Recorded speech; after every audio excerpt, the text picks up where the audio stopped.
We're going to talk about the Super Bowl ads, Snyder fans, and more as Andy Signore joins us this morning on Midnight's Edge in the Morning.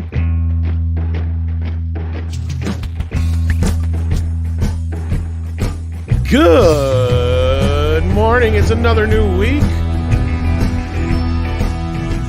And we're kicking it off right with some Midnight's Edge in the Morning. Good evening, afternoon, morning, whatever it is, where you is. It's morning here where I'm at. So let's get things started. Hey, Andre, welcome to the show. How you doing, boss man? Greetings. I'm good, thank you. How about yourself? Doing the best I can, and actually doing pretty good. We got a great guest with us here, Mr. Andy Signore from Popcorn Planet. How you doing? Happy to be here, guys. Thanks for inviting me. Glad to have you. And we also have along with us the voice of Midnight's Edge, of course, Rob. How you doing? Hey, everybody. I'm taking time off from my bowling ball shopping to join the rest of us here. So. I didn't know Rob bowled. Now that's a new one. Well, my high game ever was 158. And I think that's because I kept score wrong. With the automatic scoring, that's just not possible anymore. So my average is going to plummet. Eh, boy. I'm going to call you Twinkle Toes. Like Fred Flintstone. But yeah, we had a heck of a big game day yesterday. I didn't watch the Super Bowl. I haven't watched the Super Bowl in like 10 years. But I always catch ever since I've been able to just catch the commercials online. It's kind of pointless. I mean, how about you guys? I have to say, as someone that is not from the US, that it's quite incredible that the only thing we ever hear about Super Bowl is the commercials. Like, to me, from the outside, it looks like that the Super Bowl commercials is a bigger deal than Super Bowl itself, unless of course Janet Jackson and Justin Timberlake is performing, and then that might be a bigger deal. But other than that, the commercials are the real stars here. You know what's funny though, impression. Rob, we may get our Austin Powers 4 idea because Mike Myers stole our joke from last year's Super Bowl. Really? Yeah, did you see the Wayne's World ad? I saw the Wayne's World. I didn't really pay attention. Well, the thing before the game where they're like, they can't say the Super Bowl because remember that was our joke last year. You kept saying the big game, the immense bowl, the mega bowl, the best ever bowl. Like they did that exact joke. I'm like, they stole Rob's joke. Oh boy, Mike Myers must be a fan, or Dana Carvey must be a fan. I wouldn't be I wouldn't be surprised if Mike Myers. Yeah, and Dana the whole Carvey joke was they were dancing around saying the Super Bowl because they couldn't. That was your joke last year, remember? Yeah. But before we get into the Super Bowl and everything that went down there with trailers and the Super Bowl itself, I guess, and everything that's related to it.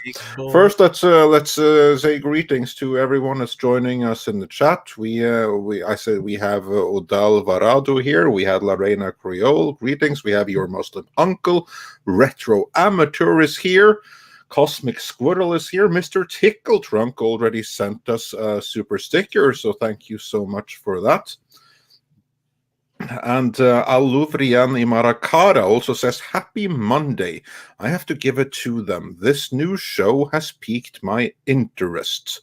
And I wonder, who are you referring to? But interesting. He means Falcon. Yeah. I was going to say Falcon and Winter Soldier, probably. Yeah. And we shall, of course, get into that in great detail. Of course, we also have Thunderstorm, Anibal Morales is here, Neon Knight is here, and many, many others from all over the world. Stephen Otten is here and says for $5, hail at Midnight's Edge, and everyone in the chat. Indeed, hail one, hail all. And of course, Willie Woodward is here, which we also really appreciate. Does anyone remember the alternative rock band, the Happy Mondays? Or is it just me? No? Okay, it's just me then. All right, moving on. Yeah, moving on. On that note, Spider Unlimited says that for $9.99, thank you so much. Old looks like another M. Night Shyamalan gem. Yeah, we shall get into that. We shall get into that in due course. Don't you worry about that. And Willie Woodward also sent us $1. No comments, or just support, I guess, which of course we appreciate. We did not get to that one yet. The importer says for $5 Canadian, hey guys, Netflix tends to release their shows on DVD and Blu-ray, and Amazon tends not to. Do you think Disney will for their Disney Plus shows? No. Well, I want to hear what you guys think first. I don't think so. What do you think, Andy? I don't think they will, at least not for a while. I think their goal is to get subscribers. So why would they want to make even that revenue? Right now, they want to beat Netflix. I think a lot of Netflix was the other distributors trying to. Like Stranger Things is the only one I can think of where they really had one of their own, but they waited so late where everybody had seen it. So they thought, well, they know the numbers, right? They know how many people have seen it. So they think, all right, we've hit that. Now let's let all those people who've seen it buy it. I don't think Disney's there yet. They need to get way more subs before they can go to that place. I think another thing with the Netflix thing is that Netflix generally license all their shows. Yeah. Disney actually owns the stuff they're putting on there. So yeah, like you said, it would make no sense for them to put it out on video, at least for a while.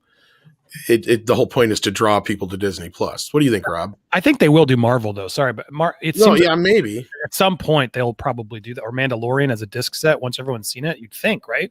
I would have thought if they were going to, they would have done it before the second season, because that's usually the routine, is you drop the last season just before the new one to generate interest, but they didn't. Yeah. Obviously, the whole idea, they want to keep people on Disney Plus. And so, Disney's been pretty sporadic with their Blu-rays, very sporadic, like to the point where we've been hearing rumors for a while that they may not even release a lot of their classic movies anymore. Although we are getting very random titles on 4K, but just very few. Like I heard we're getting Speed, and I can't remember what the other one is on 4K. Hey, I need my copy of A Spaceman in King Arthur's Court. Okay, jeez, come on, Disney, get on that. Not gonna happen. Gonna happen. I've already looked at it. They've got a 4K version of Roger Rabbit on Disney Plus, and we still haven't got a Blu-ray of it. So. Go figure on that. Tom, does that mean no Cat from Outer Space either? We got the regular Blu-ray, but we didn't get a 4K Blu-ray. I thought there was not a 4K, correct? Yeah, just regular Blu-ray. Yeah. Also, I also don't think that they're actually going to do even a DVD Blu-ray set for The Mandalorian. Honestly, not for a long time. I feel like my this version. There you go. Exactly. There you go. Yeah, real. That's by the way the only way that I will ever be rewatching The Hobbit is a VHS release. They actually got the animated Hobbit. That's what you're talking about, right? No, I'm talking about Peter Jackson's Hobbit. Oh, why would you watch that on VHS? Because I saw it in 48 frames per second, ultra high definition 3D, and it's the worst theatrical experience of my life. And the only way that I can ever rewatch it is if it's such shitty image that there ain't no way at all I can be reminded of that horrible experience of witnessing a stage play at the set in New Zealand for 2 hours. Lucky for you, Andre, the Blu-ray fixed that. The Blu-ray is only at 24 frames. So. Not good enough. I need to go down further. I've never seen a movie in 48 frames a second. Okay. I deliberately missed The Hobbit in theaters. I'm like, I've seen Lord of the Rings. I'm not about to sit through another three 3-hour each movies. Okay. But it really, 48 frames a second really does look that bad. Oh, that's worse than you can ever imagine. I haven't seen it on the big screen, but I saw the 60 frame per second 3D test of Gemini Man, and it looks like you're watching a BBC show. Oh, it would be great for documentaries, for sports, and for porn. And other than that, you just need to avoid that porn to be that crystal. I don't know. Sometimes skin pores take me out. I might bruise my. I was saying it's going to be for some people. Too much information. You bruise your penis on the screen. I mean, geez. Not like a mole or a wart or something, and it's a scar, and then I'm like transfixed on that. We got $1 from Willie. Thank you so much, Willie Woodward, for that. And then Rod Thunderheart. You almost have to say his name like that because Rod Thunderheart. You just can't say Rod Thunderheart. No, it's Rod Thunderheart. There you go. That should be your WWE wrestling name. As a Canadian, I'm contractually obligated to appreciate the CFL and its 104-year Grey Cup history. NFL falls down below cross-country skiing appeal. Wow. As a Norwegian, I resent that because cross-country skiing is the shit over here. But yeah, that's me. Hey, that big girl, what was her name? Stina. That big girl that you sent me pictures of, who looks like She-Hulk. She's a cross-country skier. Andre? Oh, that one. Yeah. Wow. What kind of pictures are Andre sending? How many big girls has he sent you? I mean, it took so long. Actually, she's not tall at all. She's just really, really well really fit. Yeah, I mean, like that's kind of. SDU Haug would be the one. Didn't know Rob and Andre had a fetish. There we go. Alex says. But like he's talking about cross-country skiing. I'm like, of course, I got to bring that up. Like, that's kind of scary, though. That's, she wants snoo. If you Futurama fans, you'll recognize that reference. Alex Sarah says chances of Pietro being real and them being revealed as mutants and Magneto's children, Craig as Eric and Colin Salmon as Charles. I can see it. We may get into that a little bit. That's getting into some very deep spoilers on you tell me if you want me to get into that. We'll wait. Yeah, you have the answer, so we'll get into that later. We can save it if you want. Yeah, we'll save that for later. We'll get back into that a little bit later. We'll save that specific one for later, and then we'll get back to that. But thank you so much for now for that. And then Fezman says, what if the surprise cameo for WandaVision is the introduction of the X-Men? We'll also get into that later. The Mex-Men. Actually, he said the Mex-Men. That's a joke from Mead. Okay, no, we're not going to get into that. That's for the next show. Yeah, we can't get into that here, though. We'll get in trouble. Even though we got passes from our Latino friends on that one. Anyway, Mr. Tickle Trunk gave us a very generous $20 Canadian. Yeah, thank you, Mr. Tickle Trunk, for the plug too. Wow, yeah. Yeah, it says off topic. I wanted to plug Andy's channel for the discussion of tough topics. People are respectful, take turns talking, and it feels like internet debates in the early days of YouTube.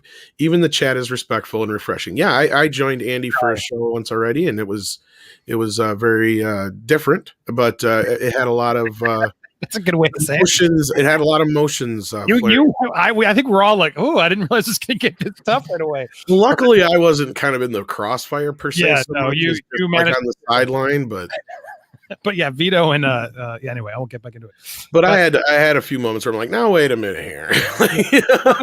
we do that sometimes, especially in my Tuesday. Now I lean into that. We do real talk Tuesday nights where I pick a topic that no one wants to talk about. I've been avoiding like Harry Potter, J.K. Rowling, and that whole issue. I'm like, you know what? Let's do it. Enough is enough. I've been canceled already. It's not going to happen again. What can you do? You can't take more away from me. So I might as well use that as my badge of honor and just talk to everybody, hear everything out, and try and figure out, middle grounds, or at least find something common, with people I don't necessarily agree with. I think it's more important that we do that. So thank you, Mr. Tickle Trunk. That's very nice of you.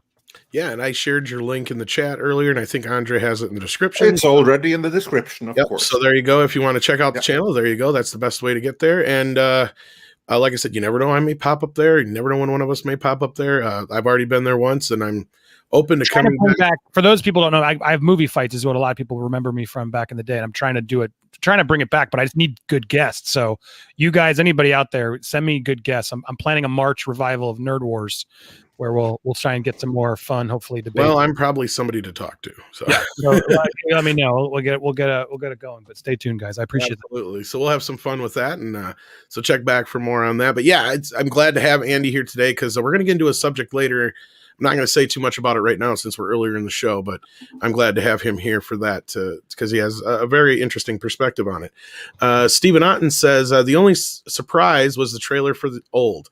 I'm willing to give Shyamalan another chance. Yeah, I think that's probably a good spot to kick off. What do you think, Andre? Yeah, let's begin with that because we have now had two super chats addressing Old. So let's begin with the trailers, and we'll do other commercials after that. And since Old is the one Ben you're talking about, more so than Falcon and Winter Soldier, so let's begin with Old. In the Superbowl commercials, one of them was then, of course, Stephen King has nothing to do with it, but M. Night Shyamalan's Old, which I honestly hadn't heard about before. I saw the trailer. or like the Super Bowl spot rather, and it seems to have won many over here in the comments. So I'm curious, what do you guys think of it? Andy, let's begin with you. First of all, do you know anything about the movie to begin with? Do you have any insight, or do you just see it as a fan? And I mean, I knew he was working on another one. I still haven't seen Servant yet either. That's the show he's been doing for a while. I've been like hot and cold, obviously. I think with a lot of people with M. Night Shyamalan. But I got to be honest, the trailer intrigued me. But I've been around the block with him. He's done this a lot where he gets me excited, and then I'm like, that was garbage. So I will say the trailer was interesting to me. I liked it was like, seemed like it could be a cool idea, but it also could just be a short gimmick stretched out to a movie and not be very good. So he didn't show too much, but he gave away, their aging on this island. It could just turn into Lost. Who knows? There's a lot of island stuff that go on. But yeah, I was pleasantly intrigued. I'll say that. But I don't have any much. I don't know much else about this movie. Yeah, this is first I heard about it, and I mean, I don't know if they're stuck in some kind of time loop or what the deal's going to be. Like Andy, I gave M. Night a lot of chances. When did you like realize? Oh no! Check out. The sign, the happening was the moment I'm like, no, F you, this is enough of this shit. Have you rewatched it though? It's so funny when you. It's one of those. Yeah, it's one of those so bad it's good movies, definitely, for like one of those Saturday nights, getting messed up with your buddies and with some pizza, definitely. But after that, I checked out for a while until Split, and then everybody's like, Split, you got to see Split, and it got spoiled for me ahead of time. But I'm like, no, I'm glad, because I was one of those who loved Unbreakable. I'm like, I want to see this trilogy, I want to see this play out, and it kind of disappointed me in the end, like a lot of people. The third film, it was okay. The ending, though, was a real letdown. Now, Rob, I don't think you've gotten into M. Night much. Have you even seen The Sixth Sense? No, but I've heard all the jokes, or I see dead people. Yeah, because Rob's not really into horror or thrillers or anything like that. So if it doesn't have karate and boobs in it, then I've seen the argument. I've seen arguments like Sixth Sense isn't good if you already know the twist, which is an interesting debate, because it's like, is it a good movie then if you can't watch it knowing what the twist is? Because people loved it because of that twist, and I wonder if you watched it knowing what the twist is, what you'd think. I agree that with those who think that with knowing the twist going in, it's not as good as of a film. Because I've seen it a few times, and it's not one of those movies I want to keep revisiting. Like Unbreakable, I watched like 3 or 4 times as many times. Like I kept going back to it. The thing, Tom, that it's sad you didn't get to experience it, because I remember seeing that. I was still at the back in Hollywood at that phase. I was in that community then, but when we were in that theater, no one saw that coming. Like, and so that was a genuine, and it's hard to surprise the critics and the industry people, early. And I remember when they did that, and then when the music came on to, the Unbreakable when it came in, like, it was actually a really fun reaction in the theater, because everyone's like, what? And there was literally a guy like, oh my God. He was like losing his mind because it was happening. And I genuinely think I liked the movie more because he actually surprised me. And I think that's been the gimmick of Shyamalan for a while, because he surprises you. When he genuinely can surprise you, you leave with like he got me. But then it's like, do they hold up? Is the question. Well, I think that's the interesting point you just brought up, Andy. And I think the answer to that, at least in my opinion, is that it's all about the twist with Shyamalan. And the best part about Unbreakable, and the reason why that one is kind of different from the others, is it's not reliant completely on the twist. Sixth Sense, reliant on the twist. Signs, you can kind of make an argument because like the twist is stupid. So the rest of the movie is what makes that film. The performances, the characters, there's a few on the TV with the alien we cross. Oh, that's my favorite bit. Yeah. Like, but once that, it just goes downhill from there. But like the lady in the water or whatever it was called, the what's the one where the village, like a lot of those, it's all about the twist. I mean, once you know the twist, then is it, again, you ask yourself, is it a movie you can sit there and watch for 2 hours and hold your interest? The village, I kind of guess what it is without seeing it. They're in Central Park or something like that, right? Well, it's kind of like an area that's shut off from the rest of the world, and you're led to believe like they're in the, whatever time period, and then you realize, oh no, it's the modern day kind of thing. Yeah, the whole, that's like, boy, these what do you call those historic village cosplayers? They're really taking the role seriously. They're really invested in it. Jeez, like it's It's like I said, it's a Simpsons joke. It's a South Park joke. You know, I mean that he's become a joke. Really, I mean he's like a joke. The first thing, you know, when I watched this trailer for Old, I'm like, oh, okay, people like that's all from director M. Night Shyamalan. I literally said, oh, no, that's it. I'm out. Yeah, and a lot of people, here's where Mike Cat says a lot of people he fell out during Lady in the Water was the one they're like, nope, that's enough of this shit. Like, none of you have said his worst movie though. Which one would that be? It's Last Airbender, hands down. Well, that's because I you know what? That to me is not like a M. Night Shyamalan movie. That was just even more offensive. You're just like, he was just doing it for the paycheck. I mean, it was just a paycheck basically. Was that better or worse than After Earth, which was also like a higher job for Will Smith when he was trying to make his son a star? Because I haven't seen either Avatar or After Earth. After Earth genuinely like angered me at its stupidity. Avatar's work, because I'll be honest, I didn't watch the Avatar cartoon until recently. I watched it with my daughter, and I did love it. I got to be honest. I loved it so much. I'm trucking through Korra now, just because she wants to, and it's got parts, but that's a whole nother debate. But I love the cartoon actually. Uncle Iroh, everything. It connected to me totally. So then when I rewatched, I hadn't seen the cartoon when I first watched his movie when we did the Honest trailer and everything. So I rewatched it again with her. We did it as sort of a laugh, and it was funny because we knew like they say every name wrong, like the casting's awful, like just everything about it to me is offensive, and to me that's worse just because he took such good material and just completely wasted it. Whereas I don't care about what the Smith family does, but I cared when he did Avatar. I'm not sure how much control he had over Avatar. That's my thing, and that's where I'm not so sure. I'll just sit here and say like that could have been a collection of idiots. Because you got, isn't that the one that one of the idiots involved? But yeah, sure, you're right. Yeah, isn't that the one that Kathleen Kennedy produced, if I'm not mistaken? It's either was that not Dragon Ball? I always get them confused. No, I think she did Avatar. Dragon Ball, maybe. Oh my god, did she really? Wow. Yeah, she did one of those two. One of those two is Kathleen Kennedy. And from what I've heard from the start, I mean, outside of the things that. And outside of what Andy just said, I mean, the main thing I always hear everybody say is that they crammed, like a whole season of a show in one movie. Yes. So like, that's the first thing is you're starting with a bad script to begin with. Oh, so like, there's no way around it. I mean, it was kind of a, it's just a non-starter kind of thing. Yeah. I remember now, of course. Yeah, no. The Last Airbender, that was Kathleen Kennedy. Dragon Ball was all Tom Rothman. Yes. That was one of his. Yeah, because I think I had to correct you once before on that. Yeah. I haven't seen a single one of them. I'm still proud of that movie. Hello, Tom Rothman here. Okay, never mind. That's anyway, but yeah, as for me, I was never that big a fan of The Sixth Sense. I did not know the twist going in, but I wasn't blown away by it. I thought Unbreakable was fine. Didn't love it. The ones I really did love was Signs and The Village. Like those two movies to me are absolutely fantastic. Never saw Lady in the Water. Really did enjoy The Visit, which I think is really underrated. That was kind of his comeback. Yeah, I really liked that movie. And Split, I thought was fine, and I'm reminded that I still need to see Glass.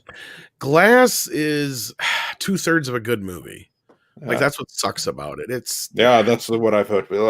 I'll see it at some point. And you know what the biggest thing for me is? The biggest twist for Sixth Sense was not so much the ending, but the fact that was Donnie Wahlberg in the opening scene. Because I seen him in the credits, so I'm like waiting for the whole movie. I'm like, okay, I'm waiting for Donnie Wahlberg because I think he's the better actor than his brother. And then I realized, he was the guy in the beginning, and I'm like, holy shit! It was like I didn't even recognize him. Yeah.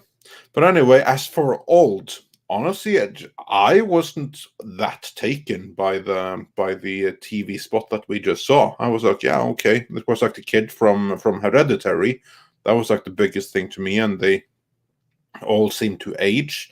And I guess that's going to be really freaky, but yeah, we'll see. I hope for the best. But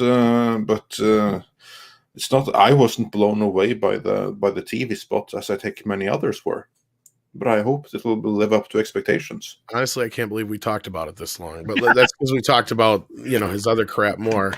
Yeah. But no, like that was the only really, if you think about it though, that was probably the biggest movie trailer that we got an actual trailer for, because the rest of them we got trailers for were stuff that's coming to streaming. Oh, come on. We got Edward Scissorhands 2 starring well, I wanted to hold on to that one because that's where I really wanted to get into some stuff. Oh, yeah, it's a full top. Yeah, we'll get there. Yeah, if I say the name, we might get shut down right away. So I'll hold off on that for just a little bit. I was going to save that one for last. But, we got the Wayne's World trailer, which we talked a little bit about. Or it wasn't a trailer. Well, that wasn't a trailer.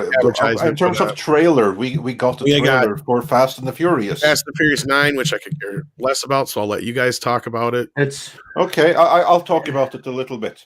I have never ever seen a Fast and the Furious movie, not a single one. I've seen the Norwegian remake of Fast and the Furious, and that was pretty awesome. But I haven't seen the original ones, and I do not care one iota for this one. I hope the fans will enjoy it. Review part 9 without any context of the other 8. I've not seen the other ones. I've only seen part of the first one. What's the title of the Norwegian remake? I want to seek this out now. Burning. Oh, sweet. Okay. Burning. Burning. Well, Burning. Yeah. Burning rubber. Is that where? Yeah. Burning rubber. It's actually pretty awesome. It's like a race from Oslo to Cape North, all the way up, which is some of the closest land you'll find to the North Pole. Oh, okay. Well, I'm going to call this Fast 9 trailer boring. I didn't get anything out of it. Not that I've ever seen in the other films. My kid's actually a fucking huge fan, so I've actually spent more money on this franchise than I want to admit. But that's just for his, birthdays and Christmases and shit throughout the years. But he's even lost a lot of interest in it. And that's just because it's turned into a superhero movie with cars. Like, to him, it was all about, the fast cars, the races, the outrunning the cops, that kind of crap. He don't give a shit about, car foo. I watched The Pacifier this weekend with Vin Diesel. Funny story. My kids know Vin Diesel as a music star, not as a film star. Really? He had a song that came out this summer that my kids loved, and I gotta be honest, it's catchy for pop music. It's produced by some mega producer DJ guy who actually is good. That's why it's not terrible. But it's just funny because my kids play that song all the time, so they literally know Vin Diesel as the singer. So I was like, all right, it's time to introduce. So that they're like 8, 9. I haven't gotten there because I don't care about the violence. It's the sex stuff. They're still pretty innocent too. So I'm trying to be careful of that stuff. And Fast and Furious 1 is where I want to start. And there's a lot of it. But my point is they saw the trailer for it and they are so confused because they don't know Vin Diesel as an action star. So I started them with The Pacifier, which they actually enjoyed. But what I was going to say was, to me, the funniest thing was the fact that Vin Diesel still has a beef with The Rock and clearly isn't solved, I guess, and he's not there. So he went and got John Cena. I think it's just really funny because he's like, all right, I'll show you, Dwayne. We got John Cena in the new movie. I'm going to go toe to toe with him. And I can just see Vin's ego all over it of how do we beat The Rock? Who's his biggest competitor? How do we get someone instead of The Rock? And they went and got John Cena. I got a problem with John Cena, but to say that there wasn't a move there to tell The Rock, see, I can do it without you, buddy. There's definitely something going on there. So I'm curious to see how that goes. And then do they eventually get to the John Cena versus The Rock in Fast and the Furious? That'd be pretty epic. I was just going to ask you, is this really a real beef, or are they just building this up like wrestling style? Oh, dude, they hate each other. I was on the set of the Furious 7 junket, and literally Vin Diesel showed up 4 hours late. So we're all doing our junkets. It was downtown LA at the stadium. Why am I not surprised he's the bigger dick? Literally, and The Rock, who I know The Rock. I knew The Rock. He's totally awesome gentleman, super generous, nice. Everything you think he does, just because he wants to be the best in the world. There's stuff you could say that he's a workaholic and there's whatever, but when he's there, he looks you in the eye, he learns your name, he's a pro.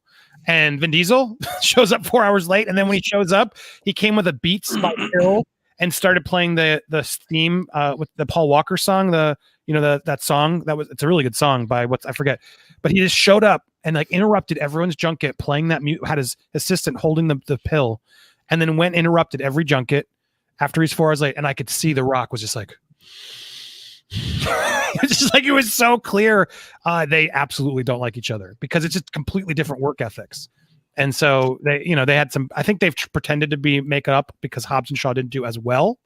But anyway, I want to see John Cena versus The Rock if they actually can go there, because that'd be pretty fun. Yeah, I agree. Actually, that sounds pretty cool. I like John Cena. He was awesome in Bumblebee. I look forward to him in Suicide Squad.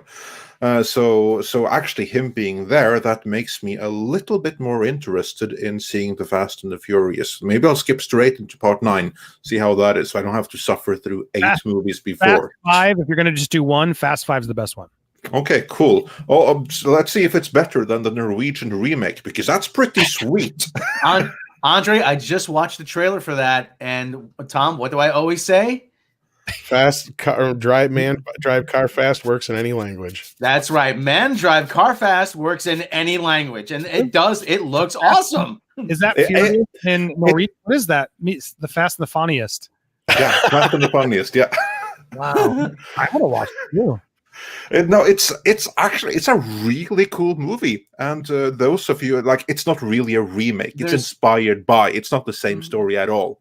There seems to be like a B plot with a guy trying to connect with his daughter. And, yes, that's the heart of the movie. It's the deadbeat dad that spent his entire life racing and stuff like that, and then he's kind of lost touch with his daughter, and then suddenly she has to come.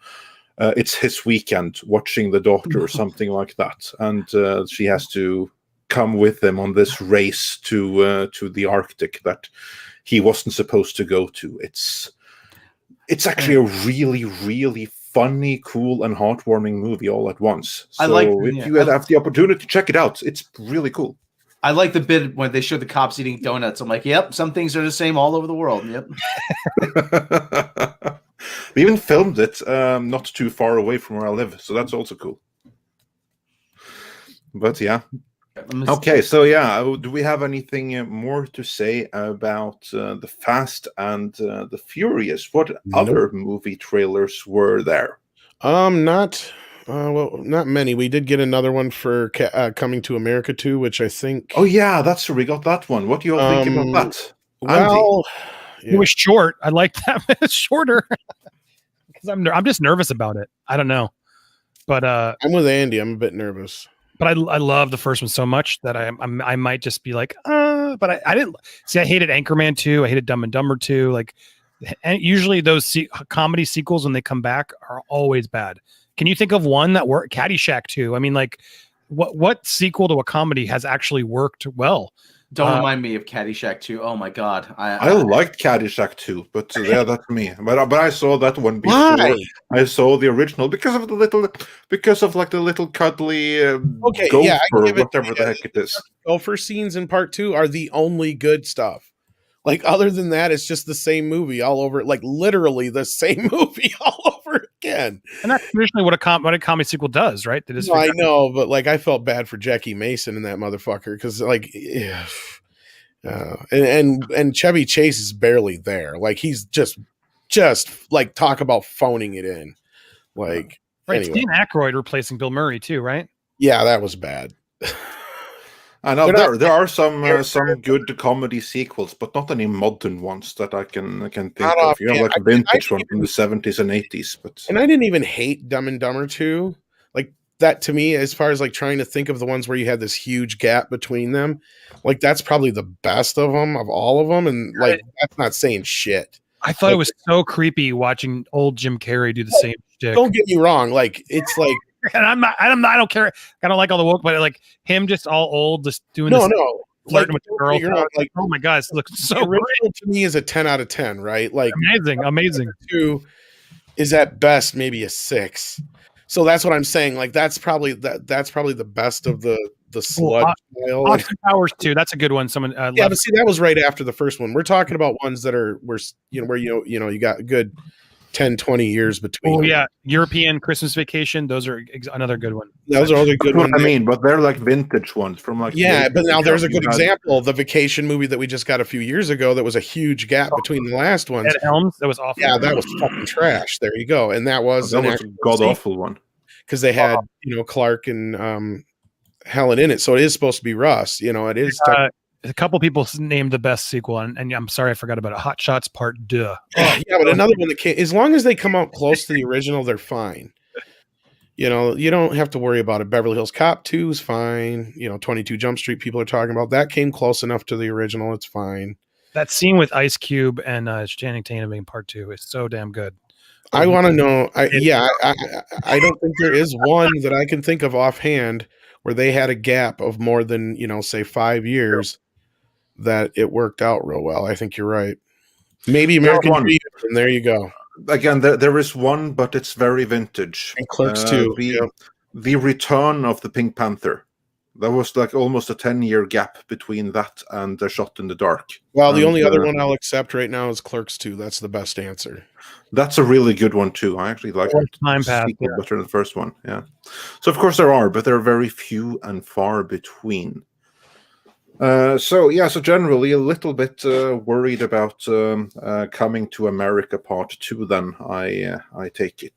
A little bit. It's got a lot of the feeling of the ones that Andy was just talking about, where like the Dumb and Dumber 2 and a couple of the other ones where they just they feel like they're way too old to be doing this.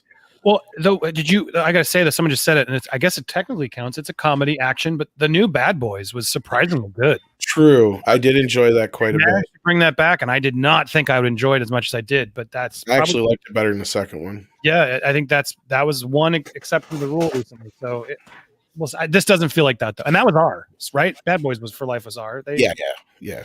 That was R rating. It would have been such a wiser move, and I think they probably must be regretting that now since they're not in theaters and they just went to streaming, because they clearly did that to appease to a wider audience, and now they're stuck on streaming. And I wish they would have just gone back and made an unrated version or something, because it's so stupid. You go to Amazon Prime and not use the fact that the rating doesn't matter now. Hello, Mr. H. I see Mr. H is in the chat. No, and Andy, you're right. 100%. I agree with you, because the moment I heard Coming to America 2 was going to be PG-13, I'm like, no, what are you thinking? This isn't like, I get the like you said, I get the idea behind it, but now that they're doing this, it's just like, why? I hope to God there's an unrated version they did or something like that, but no, I want to see this, but I'm worried it's going to suffer from all the things we're worried about. I hope I'm wrong, but there's not been much in the trailer to make me think otherwise. And I had higher hopes for this. Oh, well, there we go. It'll be excited to see how that works out then. So, any other trailers before we get into the others? Wannabe movies. I don't know. Was there any other trailers? Raya and the Last Dragon, which looks like a fine for a kids movie. We'll see. I didn't see that one. I like Moana, and it looks like maybe it could be like Moana, or it could not. But we'll see. But there wasn't anything else major. They didn't do. They did like a Disney Plus ad, and then they did all those Paramount Plus ads, which I don't know if we're talking about. Those were cringy. Yeah, let's get into the Paramount Plus ad now. This should be a real Lucy. Andy, share your feelings.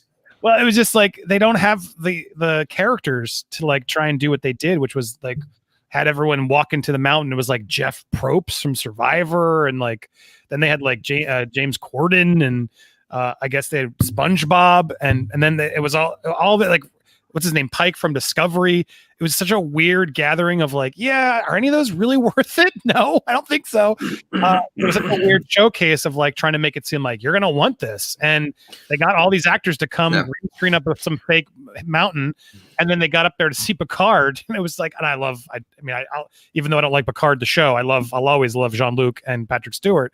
I'll always have a special place in my heart, but it just was such like a cringy like, and then Colbert's at the like, hey, you could just tell none of them wanted to be there, but somehow they were like contractually obligated because Paramount's the company they work for through CBS, Viacom, whatever ancillary connection that they sort of were guilt tripped into doing by their agents, I'm sure. But it just felt like such a cringe fest to like, Beavis and Butthead showing up. You're just like, oh my God. Oh, that was the highlight. Beavis and Butthead. Yeah, that was the highlight to me as well. Yeah, and we got half a second of a Ninja Turtle. Exactly. Freaking Mikey Spock marching everybody off a cliff. That's what I got out of this. Yeah. Well, she wasn't there though, was she? I didn't see her. Well, she was in one of the other ones. Yeah. Remember, I sent that one. There was a bunch. This was all leading up to like this last big trailer with Patrick Stewart. That's what it was all leading to. And what's sad is when you're trying to do a joke that's set in the idea that it's cringe and it actually comes off as cringe, then that means you failed. Like that's the whole point of the whole joke, and it's just not working. It comes off so bad. It comes off poorly executed.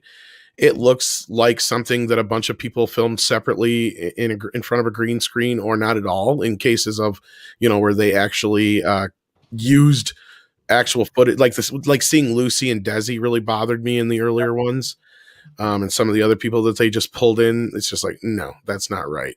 And again, like I brought up to Andre, clearly they didn't get Mike Judge's cooperation on this either. Because all we got out of Beavis and Butthead is just some laughs and it's not how he sounds now either, and we know because Andre and I are huge Beavis and Butthead fans. So as am I. So yeah, I'm watching the Yeah, you're right. Because I'm playing it again. That Lucy shot is so offensive. It's like they clearly had Jeff Probst because they own him. Sorry, I didn't mean to. They have Jeff Probst who's like climbing up the mountain all aggressively because he's who they can afford to actually shoot with. And then everyone else is just completely, that and Patrick Stewart, I have to say that was really just like, it was painful to watch because I'm like, oh my God, you have really become the parody of yourself that you're made to be on Family Guy and American Dad. That's what you have become, only worse. It was painful to watch, in my opinion. Also, I have to say, as someone like that's doesn't like watch all the American reality TV and stuff, I had to like stop and ask Tom several times, who the hell is this? Like a lot of people are reminding of this one comedy that did actually work, and that was Bill and Ted. But that's like almost an exception. I did like that. It was fun. Yeah, that was a good one. Can't believe we forgot about that. Shame on you, Tom. Well, that's because I don't consider it a comedy. I consider it more of an adventure. I mean, I guess it is kind of a comedy, but I mean, I don't know. It has all the other sci-fi adventure elements to it too. I don't just like kind of like Bad Boys when Andy, like I didn't jump right to Bad Boys either for that reason. Yeah. Are we still like the cringe of this Paramount? Yeah, go for it. Let's have fun with it. Because as I'm playing with it, I forgot they like pulled out the Ring Girl because they're like, I guess we have that in our arsenal. Like that was the best thing. That was the best thing. Like seeing like the Beavis and Butthead looking at her like when she was trying to dance, or they edited so it looked like that. That was the highlight. That was the one and only thing. This felt like a Perry Chan video put together, but they didn't have nearly enough assets to use like Perry Chan does, and I don't know if Andy knows what I'm talking about, but Rob I know does. And yeah, I think that's going to be Perry Chan's next video. Probably. Oh, he could probably do a much better version of this. That's what I'm saying. Like, but like they put like DJ Khaled in, and I guess because he's got a Grammy award on him, so they're like, we have the Grammys. Have the Grammys, yeah, and then they have these sports people in there and other people in there. All this illustrates is that Viacom, CBS / Paramount, or whatever they're calling it these days, does not have enough assets to be viable in the streaming realm. Correct. That's all this shows. I mean, fuck Survivor. I'm gonna subscribe for Survivor. I love Survivor, but I'm with you. It's not subscription. Well, I predicted this entire thing. What did I say there was going to be their big highlight, Andre? And it ended up being the big thing. The big thing in this trailer was the whole SpongeBob deal, because that's the best they've got. You know, Andy, I love The Amazing Race, but I mean, I checked. They only have the last couple seasons on there. Oh, well, that's ridiculous. If they don't have all of it, what's the point? Exactly. I need to go back and watch season 8. They're all the same season. That's a great point, because Paramount Plus is not going to have a lot of exclusive shit on it, right, Andre? No, pretty much, because all of their good stuff, that's like licensed out elsewhere, so they have to like get that back first, and when they do get it back, still their library honestly isn't that huge, and most of it is really old and vintage that people that in need of like new iterations or new versions, because no one's going to care about the originals, brands they haven't maintained. to prove what you just said, Andre, they literally sold their property, which was coming to America, to Amazon. I was just going to bring that up. Right before they launched, they're stupid. Like, hello, you have your theatrical big thing that probably would have brought a lot of people to get Paramount Plus, and they sold it to Amazon. That's how much faith they have in coming to America. Well, you know why this is Emma Watts said this flat out. She said, we're not going to be as exclusive as some of the other companies are. And the reason for that is they don't have the money. Now I'm paraphrasing now because I have, she gave basically this long whole spiel of what they're going to do. But the basics of it is they have to still license out all this other stuff, make movies and other properties for other networks and like Netflix and Amazon and stuff to be able to fund the shit that's going to be on Paramount Plus, because they don't have no money. Paramount is broke. Well, Andy, I don't know how old you are, but when I was a kid, I remember like the big shows on CBS where CBS's Sunday night lineup was second to none. You had Carol Burnett, you had All in the Family, you had the Jeffersons, you had Mary Tyler Moore. Mondays. What decade you went back to? Because I was like, all right, how old is he? Yeah, no, you went way back. But yeah, no, I know all those. Those were like more reruns, but they were so good that even when I was the next generation, like I knew of all those because they were syndicated on the channels. But yeah, no, but even then, I would give them CSI, right? There was a lot of errors where they CBS owned television, especially for older demo. And you had MASH. I mean, a lot of those shows they don't own. Like Tom said, they don't own. All in the Family is owned by Sony, I believe, Columbia Pictures. Yep. MASH is owned by Fox, 20th Century Fox, so they're a Disney Plus property now. Which means Klinger is now a Disney princess. What was that? Now Klinger's a Disney princess. You're right, Rob. So I mean, and somebody said it, but remember they owned Marvel. They had the rights to Marvel, and they sold. Yeah, well. Oh man, they're yeah. What was that, Andre? How cheap could they have bought in Marvel back in the day? Oh, I don't remember, but it was nothing. It was peanuts. They could have afforded it now. They're the guys. Paramount are the guys. Are the guy who passed on the Beatles guitars on the way out, Brian. That's who they are now. Somebody correct me, but I could have swore the number that sticks out in my head is they could have had Marvel for $2 billion, lock, stock, and barrel, and they fucked it up. That's a pittance now. That's a pittance. Yeah, I mean, it depends how far back you go. There was a point where they were bankrupt, right? And that's why they did the amalgam. I mean, there was I talked to, I had Taj Jackson, Michael Jackson's nephew on, and he was telling me all about when Michael was going to buy it and then become Spider-Man. Like, there was a point where literally anybody could have like come in and like, yeah, I'll have it, please. Nobody wanted it. It's crazy. They won't let me play Peter Pan, so I'm gonna be Peter Parker. Fuck them. He almost did it. Now, somebody said in the chat, Mom, want to be Batman too, by the way. Mike Cat says, imagine a Paramount MCU. I think it could be better. Well, we don't know really. I mean, that's the thing. The first few movies were actually really. The only thing we would have gotten out of the Paramount MCU that probably would have been different than now, because it would have rebuilt Paramount. Like, let's be real here. It would have rebuilt Paramount. But what we would have gotten is maybe a little bit more edgier, and they would have taken a few more risks maybe after they got bigger. But in the beginning, we wouldn't have gotten the risks like Guardians of the Galaxy and stuff like that. I don't think that Paramount would have taken those kind of risks. What do you guys think? That's a good question, I think. It is a good. I was thinking it's all really. I go to Feige, like how much would he have had the same level of control? And I bet he wouldn't have. I think Paramount would have needled, and other people would have wanted to be him. Whereas Disney's sort of like, yeah, whatever. I let that guy do it. Or he's the nerd comic book guy. He seems to be, and he sort of rose and knew how to deal with those execs at Disney. Whereas I don't think it would have been the same at Paramount. Too many other people would have tried to be him because Disney was successful, right? Is what you got to remember. And Paramount wasn't. So a lot of people would have tried to swoop in to like overshadow him or take over. I think you wouldn't have had maybe the same control and organization that I think is what really did make the MCU become the MCU. That's a very I agree completely. I don't think that that Marvel would have been what it is right now if Paramount had it. I don't think that anyone else could have done what Kevin Feige has done with it, had things not unfolded exactly as they did, so that either Paramount or Michael Jackson or someone else ended up in control. The movie landscape would not look like it was right now, because it was only the constellation where Kevin Feige was firmly in charge that led to the MCU as we know it. You're completely right, Andy. I think that if it had been with Paramount or anyone else, it would have been too many other incumbents that would have wanted to put their mark on it, and it would have been bad. You know what I think proves that, and the linchpin of that is if it was still at Paramount, Feige wouldn't have had the power to get rid of Ike Perlmutter. I think indeed he probably would have had 10 Ikes, like trying to exactly. Exactly. A very, very good point right there. But while we are on the topic of Paramount, something else to come out from them, certainly from their secret hideout division, is Clarice.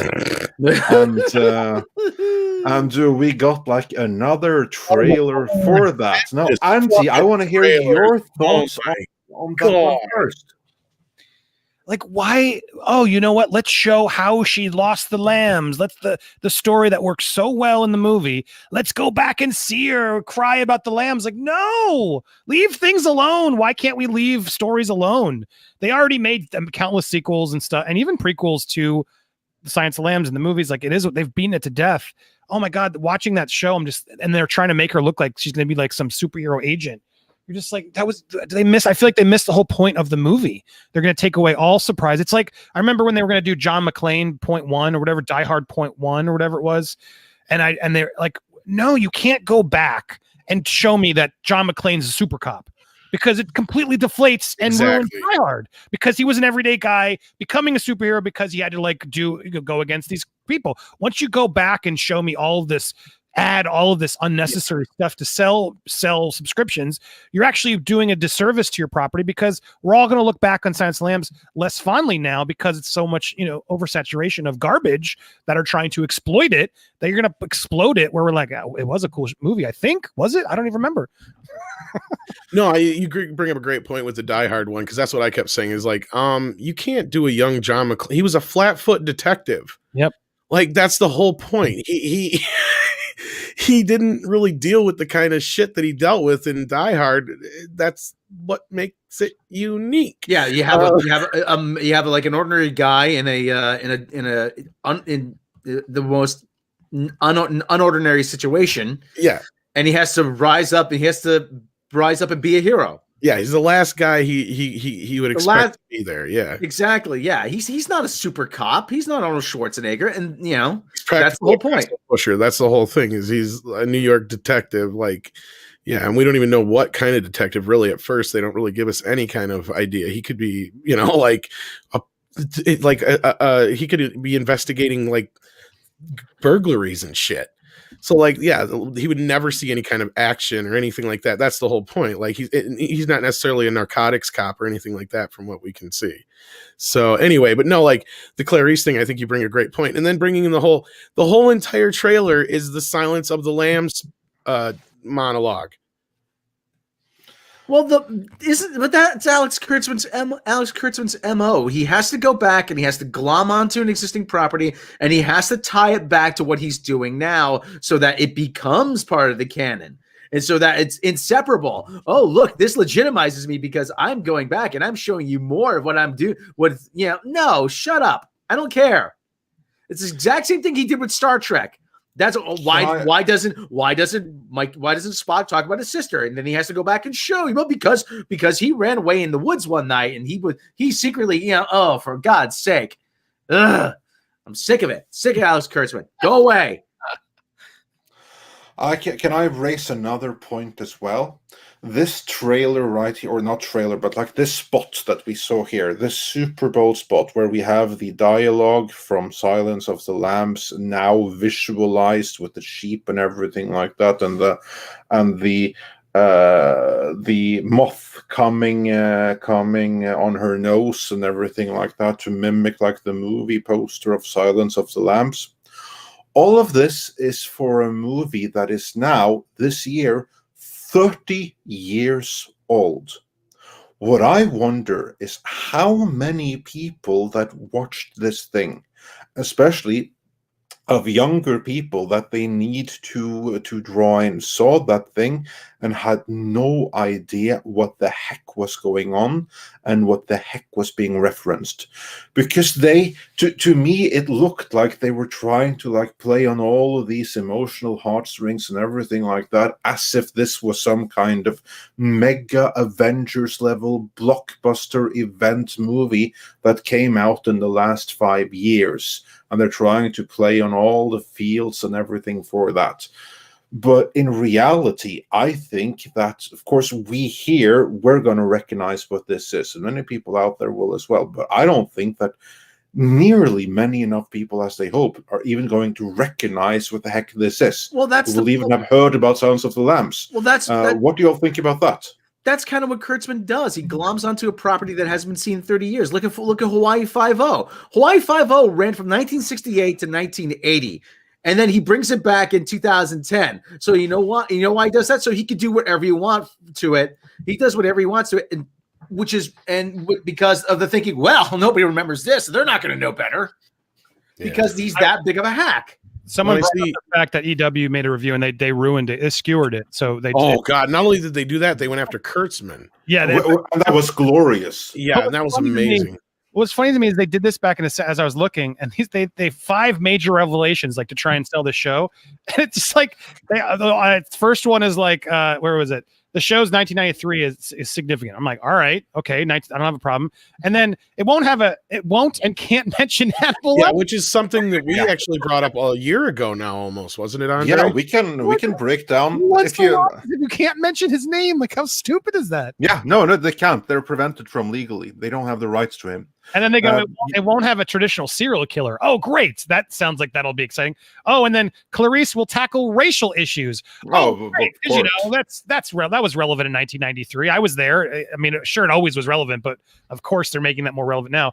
And then the put the lotion in the basket is a star in the show. What? She adopted Buffalo Bill's dog. I mean, this is the kind of stuff where I'm just like, no.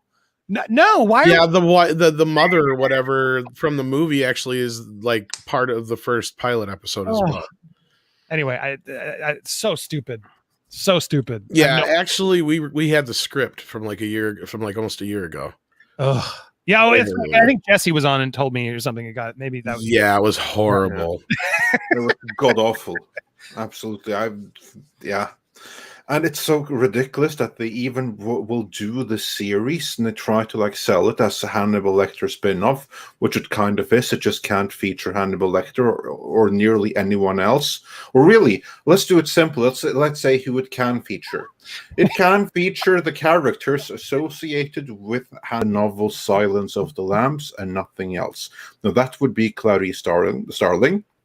It would be Buffalo Bill. And it would be Agent Krendler or whatever. Those are the 3. That's it. Those are the ones they can use. The entire rest of the Hannibal Lecter canon is off limits to them. What's so funny is like they can't even use Buffalo Bill because he dies right at the end. But I love the idea of like this is like Marvel and Sony like jockeying for characters. Like who can we use? And it would like for the Silence of the Lambs, like we're so desperate for content. That's what's bad is in the script, it keeps flashing back to the whole Buffalo Bill thing. Oh, constantly. Yeah, because he's one of the 3 they can use, and he's dead by the time this begins, so they have 2 left. Yeah, and there's like I can't remember if he's like a petty thief or something. There's some guy that's kind of like a Hannibal character in there, but like it's really convoluted. Like the whole idea is stupid. And somebody brought up the accent before. I think it was you, Tonister Tree. But like, yeah, like the whole thing with the accent, the reason why that's bad is because the actress isn't really doing a Southern accent. She's doing her impression of Jodie Foster doing a Southern accent. That's really what it is. All I can think of now is Joe Dirt. Hey, it puts Joe Dirt in the hole. That's all I can think of now. Puts the lotion on it, scanning on it, puts it in the basket.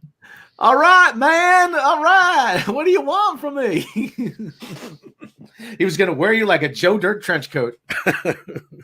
That's making fun of Silence of the Lambs, Rob, by the way. Well, at least it's getting bad reviews, right? We're contractually obligated not to mention that, though, aren't we? No, yeah. Anyway. Oh, yeah. Okay. Joe Dirte. Yeah. When will Scriptman stop getting jobs? When did what? When will Alex Kurtzman stop getting jobs? Well, hopefully after this Entertainment Weekly article, because that's the thing is he's always been somebody that's been on the protected list because, he does the virtue signaling shows and he's a yes man for all the right producers. Right. So, we've even had people in that say to us, off record, they'll sit there and stick up for Alex Kurtzman all the time. Well, it's because they want to get work from him. Well, no, off the record. That's what I'm saying, Rob. It's not like it's on the record to where other people hear it, but I think it's mainly just because he kisses all the right ass. I saw the Forbes article that called Alex Kurtzman and Roberto Orci Hollywood's secret weapons because they'd made $3 billion on their movies. Well, at first it was that way. That's the thing, Rob. And that's what I keep reminding people like Doomcock and stuff when they ask me how JJ can keep going is because JJ has done nothing but make money. The third Star Trek was the one that didn't make money. That's the one he had nothing to do with. He was in the eyes of Hollywood. They came crawling to him to fix Star Wars. And they're going to come crawling to him to fix Superman. Exactly. All these things, they're in the right place at the right time and they got the right excuse all the time. Mm-hmm. There's an expression. Some people have a wide enough ass to fall into anything.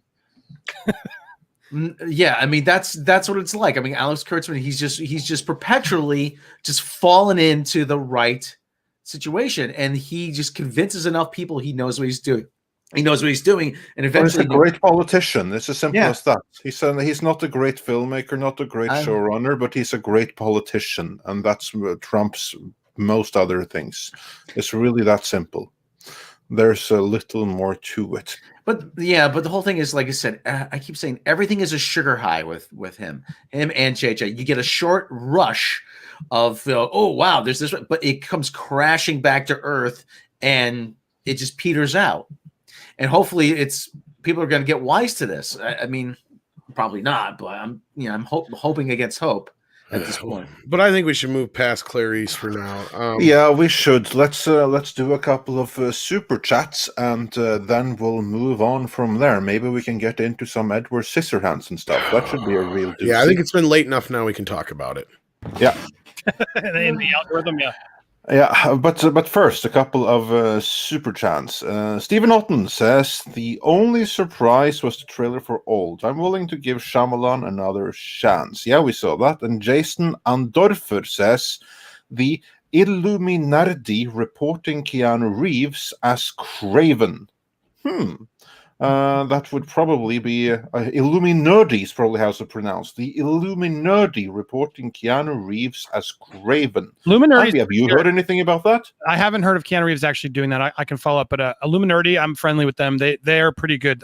I often, when I'm breaking a scoop, they sometimes have beat me to it. So I if they're saying it, maybe. We've been hearing rumors that they've been talking to Keanu.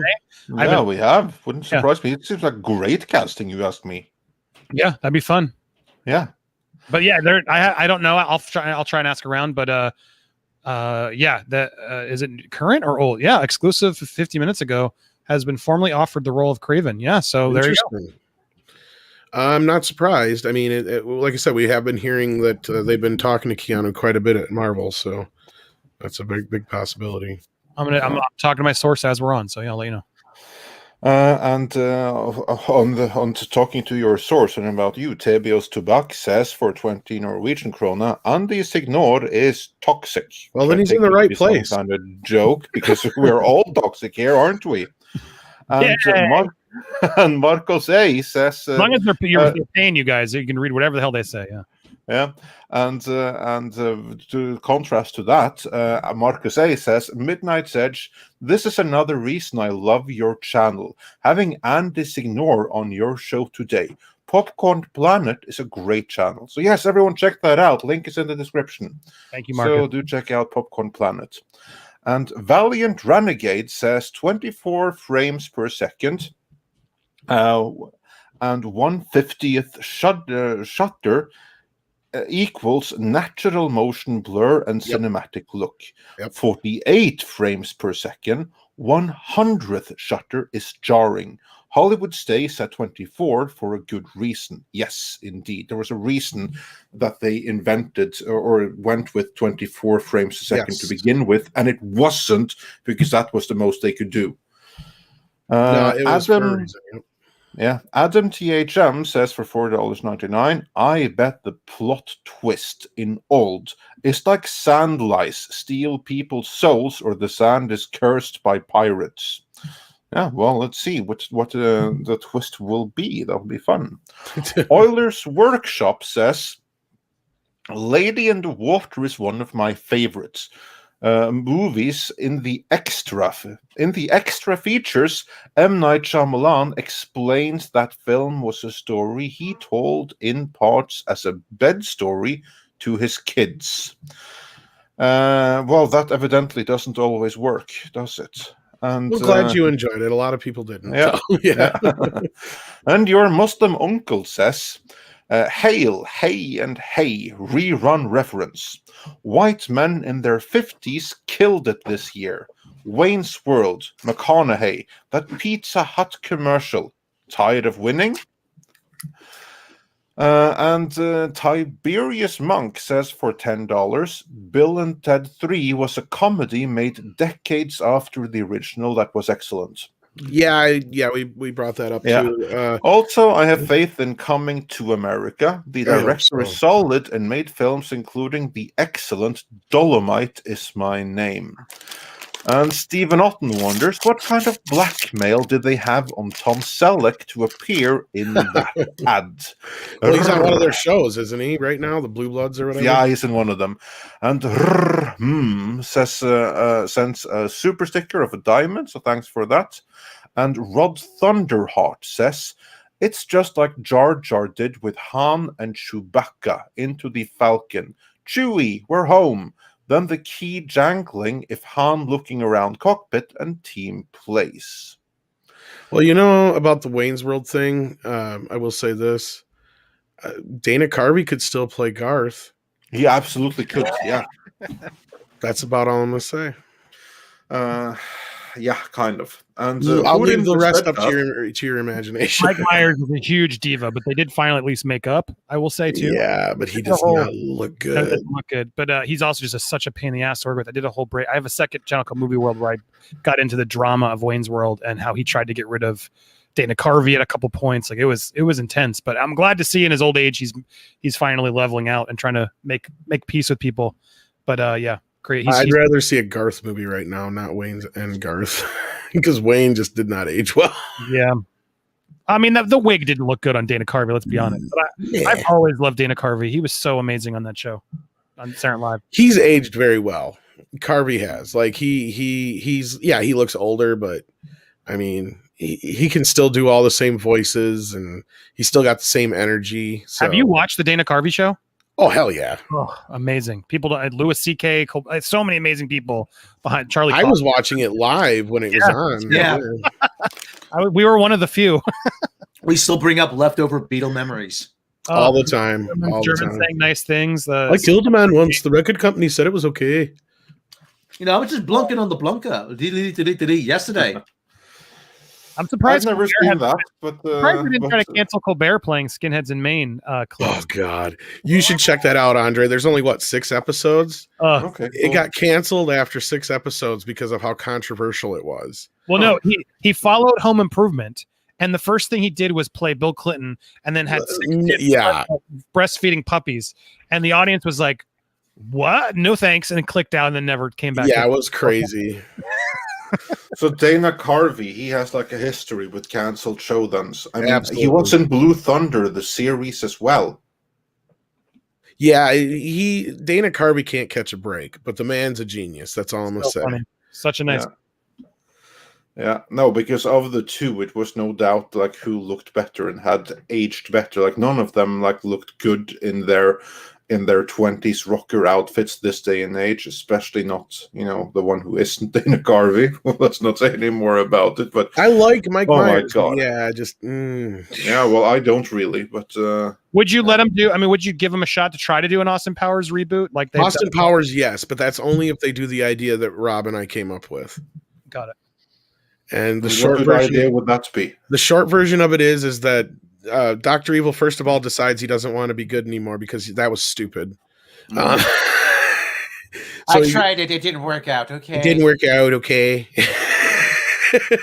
Anyway, so then he wants to get Austin, and he figures out the best way to do it is woke points. And he wants to make the world woke because it goes against everything that Austin Powers stands for. And it's this whole thing where he uses what was it again, Rob? Embedded like in an app. It's embedded like in a phone app. Yeah, he makes a phone app like Twitter. Like Twitter, it's this whole like convoluted thing that he does. It's a dig at social media and people, like, you know, how Twitter is Twitter likes your currency now, you know, and basically the end of it. And cancel culture too, yeah. Basically, in the end of it, because Austin Powers gets canceled. That's the whole thing. And then in the end of it, though, basically it's all about Austin basically showing everybody, like, look, we did all this shit 30 years ago already. Look, man, or 40 years ago or whatever. Look, man, when we were making fun of each other for our differences, we weren't putting ourselves down. We were celebrating them. It's a very groovy scene, baby. You should try it. You know, I like us. It's kind of a, you know, just the twist on the culture today and how, you know, they use it against him, but yet it's like, you know, how we keep saying, like, we've done this shit already, kids. You're not inventing anything. The wheel was already invented. You also got to do some sort of reboot or something. I mean, you can't ignore that because that's what they try to do. Have Timothy Chalamet as Austin Powers in the beginning or something. Kind of like the Tom Cruise thing in part 3. Because that's the thing. You got to make up for part 3. They were doing the big budget version of it, but I'm talking about like who's rebooting Tom Cruise's Austin Powers movie. Do you know what I'm saying? Like, Meta. Somebody like that. Yeah. That'd be good. There you go. Throw that in there too. Or like get Daniel Craig to like show up and really just do it. Yeah, they're making like a serious Austin Powers movie. That'd be good. Is there much else to say about Wayne and Garth? No, I was never into them because we didn't have Saturday Night Live, so I only saw the movies. Only later did I understand that they like originated as like skits from there, so I felt like I missed out. They were like Beavis and Butthead just before Beavis and Butthead, kind of. Yeah, I'll take Beavis and Butthead. Thank you. I know you will, and I will too. But always Wayne's World. I'm just trying to explain to you the popularity of it, Andre. Like, no, I figured because like when I watched the movie, I was like, this thing, it looks like this must be like the shit in the States or something, but like I just don't see it. But they were making fun of like public access stuff when it started on Saturday Night Live. Yeah. So it was like there was a genre of that, of weird guys in the basement, but I thought the movie took it to a level. So basically, they were YouTubers before YouTube. Yes. Yes. And that's funny that you say that because that's what Rob and I said. If you do a Wayne's World 3 now, that's the only way you could do it, is that their show's on YouTube, basically. And we said, you don't even do a movie, just do YouTube videos. Just have Wayne and Garth do their own YouTube channel. It'd be fucking huge. And then Jimmy Fallon did that skit on Saturday Night Live too. I forget what it was, but him and Horatio Sanz literally did like the YouTuber version of Wayne's World. It was never as good. Oh, lame. All right, I'm going to do a couple more super chats, and then we can get into the other 90s revival in Edward Scissorhands. That should be a blast. Hurin the Steadfast says, life's a garden, dig it. George Forrest Jr. says, Kurtzman will lose work when JJ loses work. So not anytime soon. Pretty much. Yeah. And Joey R75 says for $4.99, just tuned in. Great to see Andy, one of my favorite YouTubers. Thanks, man. And Mills says for 35 South African runs, from the Razzie Award-winning writer and director of the 2017 Mummy comes more bad STDs with no distribution partners. But yeah, that's true. Clarice probably doesn't have international distribution of that either. I really hope for their sake that Paramount Plus is going to be international. Well, isn't Clarice supposed to be on CBS proper, though? Yeah, that doesn't help internationally. No, but it'd be a network show then. So whatever equivalent they have of CBS wherever would probably carry. Well, someone has to pick it up. There's no equivalent of CBS. Then they have to like sell it to whoever they have agreements with. Like I know which. Well, that's what I mean. Like whoever they have predetermined here. That's what I'm saying. Whoever they would have predetermined agreements. They probably have like further rights of first refusal, and they'll probably find someone to pick it up of those. But like network TV isn't really doing so hot anywhere in the world right now. None of them can pay what they usually used to be able to.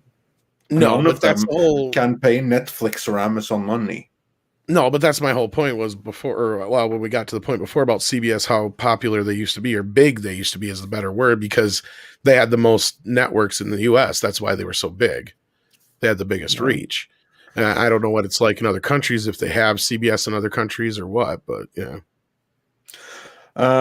Generally, no. It's like be local equivalents. The irony is they're starting at the bottom again with Paramount Plus, but anyway. Yeah, they are. But everyone has Paramount, though, so there's just a matter of like building the distribution there. But at least they have the video distribution, if nothing else. And then 2 more super chats, and then we get into the next thing here. Taker610 says, "Master of Disguise was not genius, though, Tom." No, that was not the greatest of his movies. I'm a turtle. Was it? I'm a turtle. I'm a turtle. It has its moments, though. I mean, hey, if you're 6 and you see that movie, I bet it's fucking genius. Yeah. I always Opportunity Knocks back in the day. That's the one. I see. Dana Carvey has done Clean Slate, Opportunity Knocks, and a couple other films that are just completely overlooked. The one where he loses his memory. That was a fantastic Clean Slate. Clean Slate is great. Great film. Those 2 films alone from Hot Shots. Yeah, I like that one. There's another one too from that era, and I can't remember. Trapped in Paradise with John Lovitz and Nicolas Cage. Yes, that's the other one I was trying to think of. 90s movies, I can always grab them. Like those are the ones I remember. Yeah. I mean, he did a lot of good stuff that was just completely overlooked. And I mean, I've seen people saying about his casting. Well, somebody said Chris Farley was the better cast member. He actually was there many years before Chris Farley. Oh yeah. But Chris Farley, I consider. I love Farley. Yeah, I consider Farley a part of a different kind of cast, though. See, when I think of Dana Carvey, he to me is part of the Phil Hartman, John Lovitz, those guys kind of cast. Hartman, man, such a sad losing him. He was so amazing. Yeah, when I think of Farley, I think of Sandler, Chris Rock, that era. Back when Saturday Night Live actually did funny, like Phil Hartman did a skit. I'll never the anal retentive chef. Yes. Oh yeah. I love it. That's one thing. Peacock, speaking of so small, and it's like it's such a brilliance because it never gets to go anywhere. But that was the joke. They never do things like that anymore. Andre's lucky he keeps me busy, or I'd get so sucked into Peacock right now because I guess they have all of the Saturday Night Lives. Yeah. Even the musical acts included? I don't know. I'm assuming so. That's kept them back. A lot of rights because like songs they'd play that they didn't actually clear. That'd be fascinating to have a full actual everything uncensored would be awesome. The Sinead O'Connor ripping up the Pope, all of it. I don't know if that stuff's there. That's a good question. Actually, you know what? That even wasn't the most. That wasn't even the line. The actual, if you go read about it, the line was nearly drawn at the replacements appearing on Saturday Night Live, because Harry Stanton Shearer was the host, and they were getting drunk with him backstage before the show. And then the replacements come on, and they. Did you really just use Harry Shearer's middle name? Harry Stanton's. No, who the fuck is that? Not Harry Stanton Shearer. Oh God, the guy was the security guard in Avengers. Remember? Well, son, looks like you have a condition. That's Dean Stanton. Dean Stanton, yeah, Harry Dean Stanton. Okay. Dean Stanton. That was like I was gonna say Harry Shearer's The Simpsons, and he was on Saturday Night Live, and he's in Spinal Tap for. Okay, sorry, people. Sorry, people. I got this one wrong. Okay, but he had a resurgence of his career, and he was getting drunk with the replacements backstage, and they come out and they play Bastards of Young, and they're ripping through it, and then Paul Westerberg says, "Come on, let's do this, fucker," and Lorne Michaels was livid. And they still had another song to play for the night after the next couple breaks. So yeah, the network almost pulled the plug on them, and Lorne Michaels had to do everything he could to keep the show from getting canceled. Well, and the other reason why I say it is because I want to check out. I've seen like the first 5 years a couple times, because those were always repeated on Comedy Central, and they've been available. But the years that haven't have been the Eddie Murphy years, the years that that I almost said Phil Hartman. What's his face? You just said his name. The head of Lorne Michaels. Lorne Michaels wasn't there, and the only things from the Eddie Murphy Pescapo era that I've seen have been only the things that have been allowed on the Greatest Hits stuff. So I've not seen all the other stuff. The Gumby Christmas special. Yeah, I've seen some of the Gumby stuff. I've seen, Mr. Robbins. I've seen the clips, but I have not seen the proper shows. Yeah. What I vaguely remember from fuzzy TV memories from a kid. Yeah. Mm-hmm. So anyway. Yeah. So anyway, let's do a couple more before we get into. It's the Keanu Reeves news is true. Interesting. Right. What about? He's been offered. It's not signed yet, but Keanu Reeves could play Kraven the Hunter in a solo film, and I guess probably also he would appear then in Spider-Man 3. Interesting. Spider-Man 3 is going to be insane, guys. Yeah, it's going to be insane because they have every villain coming back since, now. Yeah. Oh, and plus we're adding Keanu Reeves as Kraven. It's like, what? I thought for sure they would try to get a black actor as Kraven. I thought, and then make him from Wakanda. No, that's going to be like too much, right? If you have like this hunter that's like too close to the animals and stuff like that. I mean, they barely got away with like black man dressed up as gorillas and stuff like that in the first Black Panther, but like a black Kraven, I don't know. I think that'd be a step too far. Yeah, that might be a step too far, I think. But still, on that note, Andy, do you know anything about like the future working relationship between Marvel and Sony and how tight they are together now? Because the relationship seems better than it has ever been. Yeah, because I've heard that I heard Rothman was like, make it work, make it happen. I don't know. What you heard? I was a Sony Spider-Man deal with Marvel. Like that the relationship between Sony. Because I'm texting. So is he in that too? Apologies. Yeah, because I'm confused. Because Kraven is supposed to be in Spider-Man 3, and if Keanu Reeves is Kraven in a solo, he's so busy. I'm shocked he did it. But that would mean he's going to appear in other things unless they do a multiverse version. Right. Anyway, as for Sony and Marvel, how they did it all, I mean, no, I wasn't there, so take it as a quote. But no, I mean, it seems clear that, I mean, I can tell you what I know so far. Do you want me to start there? Please. Yeah, sure. Go for it. For some potential Spider-Man spoilers, mute, and then I can flash afterwards. But Tobey Maguire is coming back. Andrew Garfield, they're both coming back for Spider-Man 3 for the big finale. They're going to, again, the other thing to sort of be prepared is, I think people are sort of sensing it. It sure seems like WandaVision's going to end with a downfall. Something's going to happen to her that's going to trigger her to become either a villain and or open the multiverse. That will obviously be responded in several movies moving forward, including the Multiverse of Madness, hence why she's in that and why it's called that. But we're going to see it first in Spider-Man 3, where they open up the Spider-Verse. And it does pick up from where we're at. I don't want to spoil too much of what happens, but there's a lot of villains, a lot of new villains and returning villains all coming in as the Spider-Verse opens, prompting the finale where all the Spider-Men team up to take them out. But I'm also told that Toby's not just showing up for that. He's going to show up in Multiverse of Madness as well. And there's still rumors, again, this isn't confirmed, but rumors that they're all sort of building up to a live action official Spider-Verse movie that potentially Sam Raimi would do. So all of these things add up to like why, of course, Sony and Marvel want to be together and figure this out, because all of those pieces are way more exciting if the wheels are, aligned. If they're not, none of this would have worked as well, I think. And so there's potential for this to be amazing. It could all suck. Who knows? But I think fans are genuinely excited that this is like Feige and gets to come in. He gets to get Maguire in one of his movies and to do that. Which Raimi's directing Multiverse. So that's even that. I was told that's how it all happened. They brought, when Scott Derrickson left, there was a lot of frustration about what the movie was supposed to be, a horror movie, a standalone, etc. And the more and more Feige learned about Flashpoint and everything else, he wanted that movie to be a massive multiverse movie. It's still going to have scary parts. It's still, Doctor Strange movie, but that was a bone of contention because Scott Derrickson's like, I don't want to just do a sequel that just keeps throwing in cameos. Like, I'm not interested in that. And that's where the heads butted and he amicably parted ways. And they were like, well, you know what? Let's get Raimi because we want to make this multiverse. Hey, Raimi, want to bring back Toby and do it here? It's sort of how it all, I think, and then that negotiate with Sony, and then Sony's, well, we want it first. Okay, we'll have him show up in Spider-Man. You know what I mean? Like, this has all been in the works and negotiating for a long time to make this crossover happen. So I don't know what the deals were. Obviously, the deal has to have been adjusted because apparently Tom Holland gets one more Marvel movie, and this is supposed to be the end of the Sony deal.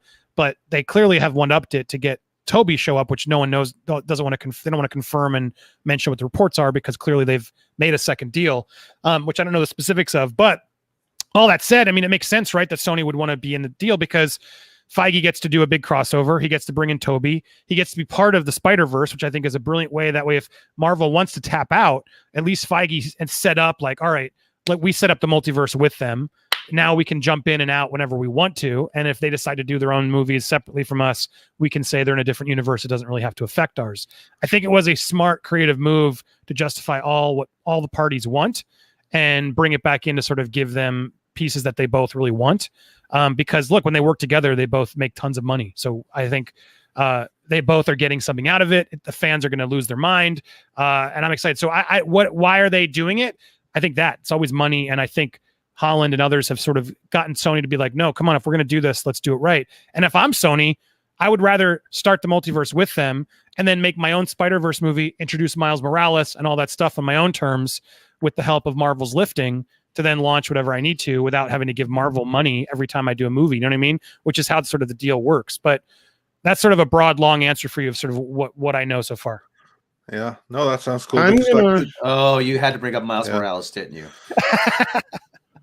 Yeah, no, because like to me, I hate that little douchebag. I really do. Yeah, we know Rob's feelings on Miles Morales, but that aside, no, because to me it looks like there must be some kind of like second deal in place there, because just looking from the outside and some of the stuff I've heard, like the relationship between Sony and Marvel appears to be much warmer and more friendly, if not friendly, then certainly that they both understand how mutually beneficial it can be for them, and they seem more determined that let's make this work than they've ever been before. It's the impression that I get from what I'm hearing and also what I'm seeing from the outside. Also, we had a question from Latino Slant who wonders about Molina returning as Dr. As far as we know. Yeah, you heard about this? Yeah, they're bringing back Green Goblin, Willem Dafoe. They're bringing back Doc Ock, Molina. They're bringing back Electro, Jamie Foxx. I'm told it's all their versions. I know it's Electro from Spider-Man 2. I don't know how yet. I'm still trying to, because that's the one thing I know a lot of what's happening in a lot of the movie, but I still haven't. That no one's giving me how does it open and why and where are they coming from? So I don't know, but I know all those villains are coming back. I was told Craven's in it. Basically they're trying to get everybody. Sandman, they for that finale, the goal is to like just have everybody out there with the three Spider-Men tackling their own villains and each other's villains, sort of help as Doctor Strange sort of helps you bring them in to sort of win the fight at the end. Which I'll be honest, as a nerd, like, yeah, I want to watch that. I totally want to watch that. Well, can I posit an idea of how this maybe happened, Andre? And this is going off of our reporting, stuff I've heard, and just what we know now. I think what happened was the initial deal, like we knew, was the two movies, and then, you know, they opened it up again for the other two movies that we heard about or whatever, the other deal. And I think Amy Pascal was probably one of the people who was in between a lot of this. I think she was pushing real hard not to keep a deal going with Marvel. And I think Tom Rothman was like, no, fuck that. We got to make this work, because I think that was the one time where his not wanting to deal with it was beneficial to the fans. Because I seen another interview with him not too long ago. It's a fairly newer one. And as we know, the famous story goes, he's been, told several times over about how great these superhero movies are for the studios, and he just doesn't want to hear it, right? His attitude ain't fucking changed, Andre. In fact, because he laughed off this whole thing about superheroes again, because he even got offended that somebody compared a superhero movie to some classic film, and he got all pissy with him in this interview. And so, to me, that tells me he just don't want to deal with it. So he's like, make the deal with Marvel, let them deal with it, let them make it. That way I don't have to deal with it. And I think, Amy was probably the one who was resistant because she wanted to do her own thing. And she felt like she was, the one to take care of all this stuff and usher it in, and the between the Spider-Verse and all the separate adjacent movies that she wanted to make. And he's like, no, we're going to do this. Because, I mean, part of the reason we know from our reporting and stuff like that they had the kind of oddball version of all these characters is that Sony wouldn't allow them to use the other versions, right? Well, now all of a sudden we're getting all the old versions back in. So I think Feige was kind of caught in this situation where, like, okay, I couldn't use them originally, but now I'm stuck with these other characters. But now how do I bring the versions that people like in? Well, the multiverse, clearly. So I think that's kind of what happened. I mean, I could be wrong. I'm again just speculating on a lot of things, but I feel like that's kind of where we got to, and that goes along with what you were saying, Andy, to where they're like, okay, now that we have this opportunity to open these doors open wide, what are we going to do? We can't, not do it. It makes total sense, and that's what I told Andre way back when we heard Sam Raimi's on board. I'm like, why would you bring Sam Raimi on just to do a Doctor Strange movie? There's something else to this. Yeah, he's a Doctor Strange fan, but come on, that's almost like him kind of like slumming in a way, So I said there's got to be a bigger reason they're bringing Raimi on board. Yeah, no, I think it was all part of that conversation. Again, I'm speculating now, but totally. Like Sam Raimi hasn't really done a lot, and I think he wants a nice new big thing and redemption because remember they pulled Spider-Man 4 from him, and they didn't get to do it. And so I think this is sort of a way. I think Feige's involvement probably helped Raimi come on board back with Sony, because they didn't have the best relationship with him over in Sony, and so that was I'm told that was instrumental in how Maguire came back. That's kind of what I was thinking too. And so Feige sort of under the control of it is smart, right? He's so good at what he's doing because he's got the play now, he's got the power, and so who doesn't want to work in Marvel? Every Academy Award winning actor is like, can I do a Marvel? Yeah, what do you need me for? And so there's rumors of Pacino coming in as Mephisto and stuff. That's speculation.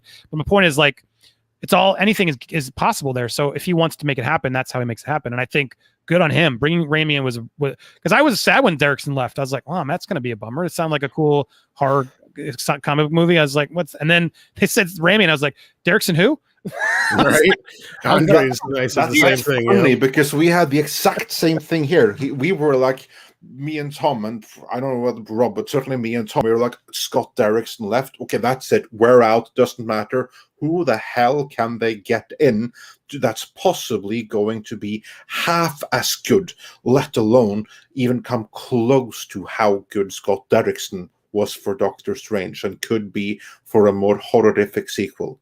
Sam Raimi? Oh, okay. That's who. Okay, I'm getting her excited again here. Right. And then that was even Scott Derrickson can't like shit on it because it's like, what are you gonna do? Shit on Sam Raimi? Good luck, dude. He's Evil Dead, like as a horror guy. You can't knock on him. If he's coming in to take over, it's sort of like, all right, well, I guess I gotta be nice about it all. Do you guys know about Raimi's fourth Spider-Man? There was one thing about it. I don't know if the fans know, but he was supposed to do four, and he was gonna have Bruce Campbell play Mysterio.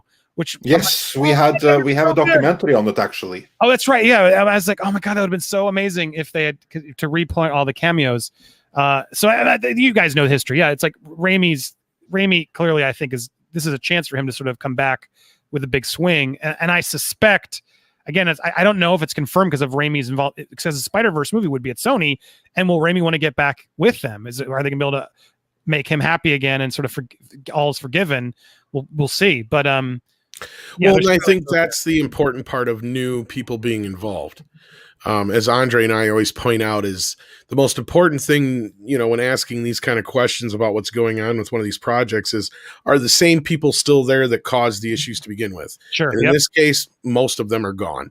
And Tom Rothman, bless him, I've said this a few times now, and Andre and Rob can attest to that. He may have been one of the worst guys to ever happen to Hollywood for many years, but he's one of the best things to ever happen to Sony, because Sony has come leaps and bounds from where they were years ago. And a lot of it is just Rothman's, cutting where costs need to be done. Yeah, and picking the smaller pictures, not concentrating on the big, He knows the business of movies. He just doesn't know anything about making movies. That's the thing. Well, actually, that he does know making movies, but he only knows making artsy-fartsy movies. That's my thing, yeah. Like, I mean, he can make a lot of movies that are decent films that make a lot of money, and they're made on the cheap. And now when it comes to franchising shit, that's not a good thing. So, like, Men in Black suffered. Some of the other franchises under everything genre that's ever been under him has suffered unless he's he had someone to offer assistance. I was just going to say, but he's gotten smart. Ghostbusters is being completely overseen by Ivan Reitman and his son and shit like that. He's not getting involved there. Spider-Man, he's like, fuck it, I'll let Disney deal with that. Marvel, I should say. He's smart enough to know. I think he's smart enough to realize now, at least, that when it comes to listen, I may not like it, but you know what? These things make gobs of money. So let me find people who know what they're doing. Exactly. I don't think he cares enough, and he knows that it's better if he just stays the hell away. I think he got wise. I really do. Well, as long as he is able to read numbers, you'd think that he would be able to read numbers to see, okay, here's the movies that I have done that had to do with the superheroes and comics. They all stunk, and none of them earned any money. And here's what Marvel have been doing, the most successful studio in Hollywood history. Maybe I should let them handle this. Yeah. I think that your theory may have merit. Do you think there's something to Tom's speculation, Andy? Yeah, no, I mean, look, I think it's working, right? It's finally working, and Tom Holland is working for fans. I know not everybody loves him as a Spider Boy, as somebody said, and I know others. I think he's still. People want a old Spider-Man finally. I think we've seen a lot of kid Spider-Man, and I see that complaint. I hear it. I thought part 2 was kind of silly. I didn't need them to go on a trip in France and have him stupidly give his glasses away to the first. It's like there was a bunch of stupidity that he's done, but I really liked him in Civil War. I liked him in Homecoming, and I think he could get there. But that said, it's working for the most part, and I think smart to keep in business with Marvel. Let Feige do it. The problem is just the money, because they have to share it. They have to share then the profits with them, and studios don't usually want to do that. That's ultimately, I think, why the deal stopped in the first place, until Holland drunkenly called Bob Iger apparently to sort of help try and get it back, the talk back. But yeah, I mean, I think again, like I said, there's a path here to something great for both studios and the fans. And so if Sony and Marvel can get through that, whoever's behind that, I applaud, because they should. That's what the fans want. Yeah, I think everybody kind of saw their bullshit and saw what they were up to. Because I know we did a couple videos on that very subject. It's like, this is what Sony's up to, folks, or at least Amy Pascal. She wants enough of the attention to say, look, these are Marvel movies. And then when she pulls it from the MCU, she's going to skate off the idea that people will think these are Marvel movies still when they're not. I mean, that was the big thing that she was trying to do. I really do think that was her plan. And I mean, a lot of people are like, okay, give her credit for Spider-Verse. Yeah, Spider-Verse didn't do that great in the box office, though. It won the award for Best Animated Feature, but it didn't do nearly as great as people think it did. It did well on video, but I'm not a fan of the film. Me and Rob are one of the few people on the internet that didn't like it. I love it. But Andre loves it. I mean, I know probably most of the people in the chat love it. But I'm more on board with a live action one with Tobey Maguire and stuff like that. Has me more interested. So yeah, and the idea of finally like an older, mature Spider-Man coming back, dude. Yes, sign me up. I'm hoping it's good. Yeah, fingers crossed for that. It's also funny. Like, I don't think anyone. I mean, I'm sure some do, but no one's talking to Andrew Garfield. So good for him for coming back too, though. I mean, it's like, why? Honestly, I can't stand him. So I hate his Spider-Man. So I'm like, I hope that his role is a small one, because what has me interested is this is just my opinion. And if you like Andrew Garfield as Spider-Man, then by all means, don't let me detract from it. But me, I hope that like the old mentor Spider-Man is going to be Tobey Maguire, because I was never ever, not even once, able to buy Andrew Garfield as Spider-Man. I liked his costume in The Amazing Spider-Man 2, but that's it. No, like skateboarding to Coldplay and being the hot guy and even Kevin Smith made fun of that Spider-Man. You know something's wrong when Kevin Smith is made fun of. He was Spider Poochie. He's like, he's on the phone more than I am. He was Spider Poochie. I still think it's nice they brought him back. It's like, all right, fine, let's get them both in there.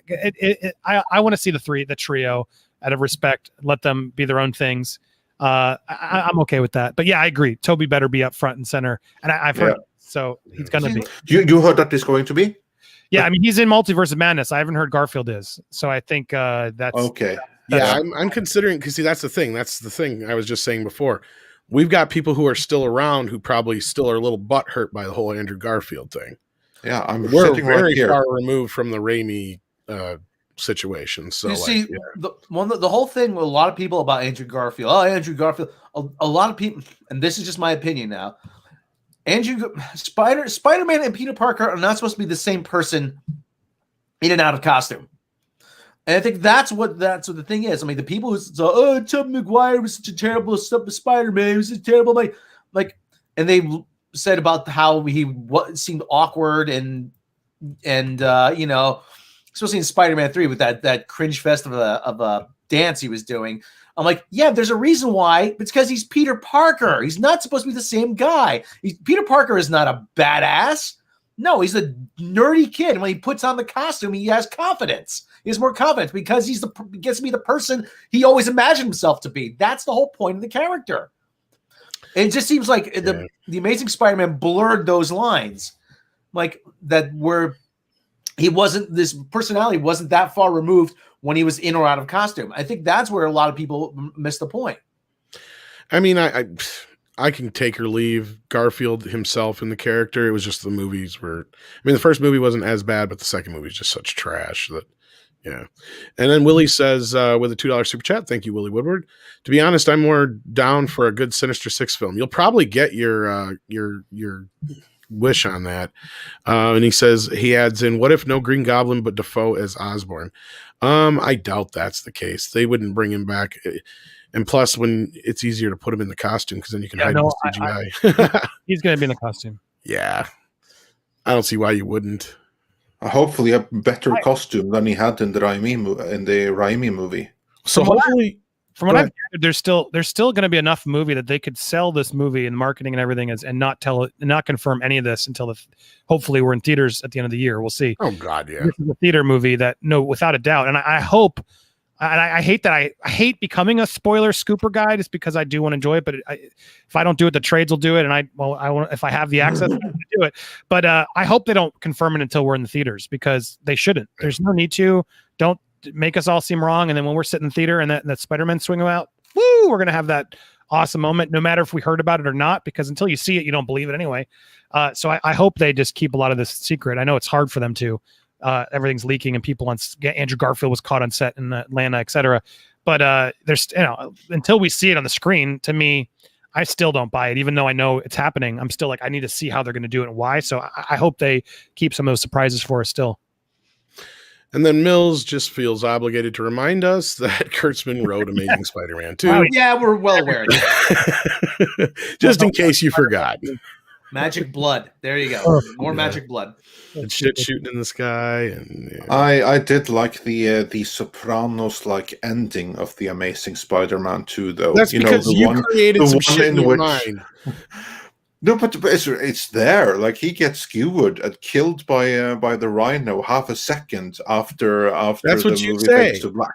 Because that's in your dream world, Andre. Yeah, that's of course. reality. It's a beautiful dream. Everyone should have it. I have beaten you, man spider. Ha ha ha. So there. I would love to partake in that dream, but until I see it on film, I can't believe it happened. That's my only problem. But I think we should jump into the Edward Scissorhands talk because I know we don't have Andy for too much longer. Yes. Oh crap, we didn't even get there. I know. There was this Cadillac commercial that was kind of a corny take up on what a sequel to Edward Scissorhands could be, but there was a glaring omission in the entire commercial that I think a lot of people noticed. And even Cadillac's been taken a little bit to task. If you go look at their Twitter, there's a whole lot of hashtags justice for Johnny. So, I think the elephant in the room has been called out here. No Johnny in the ad, which is fine. Nobody could fault Cadillac for not being able to get the Johnny Depp. But when you don't even have like a picture of him or a callback to him of any kind, and he's like completely and utterly ignored like he never even existed, kind of fucked up.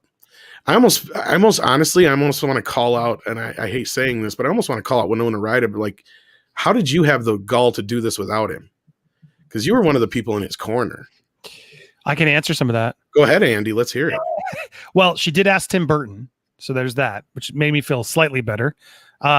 So well, part of me wonders if she did ask Johnny and just didn't publicly, the PR release didn't say it.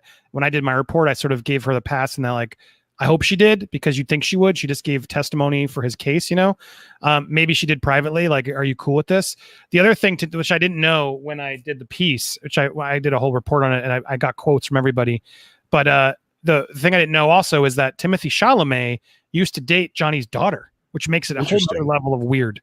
Lily Rose Depp used to date him, but not anymore. So one would hope he would have asked. He would have checked in and asked, is this cool?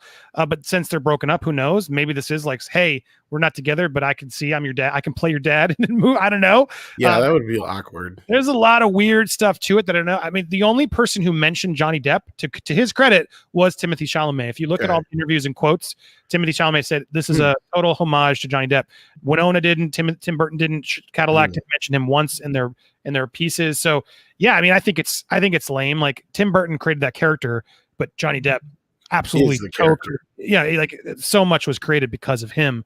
So to just do this and then disregard the ending of the movie where he's not dead and they didn't have a kid and she does grow old, Kim, the character, grows old and wonders what happened, to completely rewrite it for the Cadillac, which I didn't even mind the concept of the ad. I can separate it. Yeah. It's all right, it's a cute little throwback commercial, hands free. Edward Scissorhands couldn't touch it. Yeah. But yes, it's hard to enjoy it when you're knowing what Johnny Depp's going. And I don't know if I'm total team justice for Johnny Depp, because I've gone deep into that research to really figure out, and there's no evidence of him. I got to be careful the words I use. Right. There's no evidence of the things that he's been accused of. There isn't. And there's the opposite of AH, as we call her, the other person. There's lots of evidence according that she did it to him. And so, if you really go and look what he was, I'm just team Johnny. So clearly Cadillac didn't want to get involved and pick a side in it. And so that's ultimately what happened. And that's why a lot of people are getting frustrated. Yeah. I don't know if you saw the statement from them here that they responded to somebody's tweet thanking them for remembering Johnny Depp, which is odd because I've seen a lot of people saying that. It's but he wasn't anywhere in the trailer, not even a nod to him in any way. And then their comeback was Johnny Depp was not involved in this ad in any way. The ad's focus was to tell the continued story of Edward Scissorhands and raise awareness of both Lyric Cadillac's first all-electric. What Cadillac idiots? Just don't. If you're gonna do it, don't ignore it. Just ignore it. But now that is so much worse, and even proves they're he's not involved in any way. We're disassociating with him. Well, then don't do Edward Scissorhands, because that's Johnny Depp. Sorry, Cadillac, you idiots! Don't pick a topic by a character that you don't want to be associated with, because it's him no matter what you try and do about it. Right. Well, actually, you know what? GM, parent company of Cadillac, they do have the first woman CEO. So they probably had, that probably came from her. Make sure you remind people Johnny Depp has nothing to do with this. Might be an Amber fan. Well, the other conspiracy theory I also realized is Cadillac, GM rather, is represented by UTA. So UTA is a talent agency, as is Timothée Chalamet. So this was a total package deal where everybody got more money. UTA got even more money by packaging one of their brands with one of their talents. And that's always how it works in Hollywood. And what's funny is that's where Johnny Depp was until he fired them after the whole tax problem where they were stealing money from him and no one could caught it. Dude lost hundreds of millions of dollars. That's one of the reasons why he was angry in one of the videos that was illegally taped, was because he came home from his accountant and learned he lost $750 million. And that was then used out of context. But the reality is UTA clearly was see ya, middle finger. It just felt like a lot of subtle shots there it was hard to like the commercial for me because it just felt right? I mean, why would you make Edward Scissorhands without acknowledging him? I don't see it in some small way or exactly at the hilltop and you see a character there in the top and you just at least allude to his character is still alive without saying Johnny Depp. There were a million ways you could have done it respectfully, and they chose not to do it. Right, because you kind of said it. I'll raise it one more. There were a million other characters they could have used. Right. Well, I was just step out of that entirely. Well, I was just going to say, that's my problem with this. Is look, like Andy kind of just said a little bit ago, this was just a lark. It was just a goof. I get that, and I can overlook, any, changing of the story because it's not like it's a true sequel. It's just to have fun with it, right? But the point is just how they just totally ignored Johnny in every way, shape, or form. Like you just said, Andre, they could have done a million other things to show Edward was still around or pay homage to him in some way. But then to just totally ignore him, or just don't do Edward Scissorhands, do something else. There's probably a million other things you could have done that are not like that you could have just avoided this entire thing. Well, and this tweet, I might even do a whole nother video thanks to this tweet, because screw you, Cadillac. Why would you, like, the tweet is saying, thank you for remembering Johnny in the difficult times, yada, yada. Just let it go. Like, just let the fan be happy. And instead, Cadillac's going to come SJW out and be like, no, we do not involve Johnny in this. Yes, you did. You made an Edward Scissorhands movie. Therefore, you did involve Johnny, whether you wanted to or not. But for this, oh my God, the ignorance in this tweet is so idiotic to me. What? It's not a loss that they would make such a stupid statement, and not because they want to be on the side of, Johnny Depp's guilty. And the reality is he's not. He was called, he sued a newspaper for slander and lost that case. That's not actually, he wasn't actually accused of the things that the newspaper headline said is what the problem is. But the media and everybody, in the world just wants to say, well, no, he must be guilty.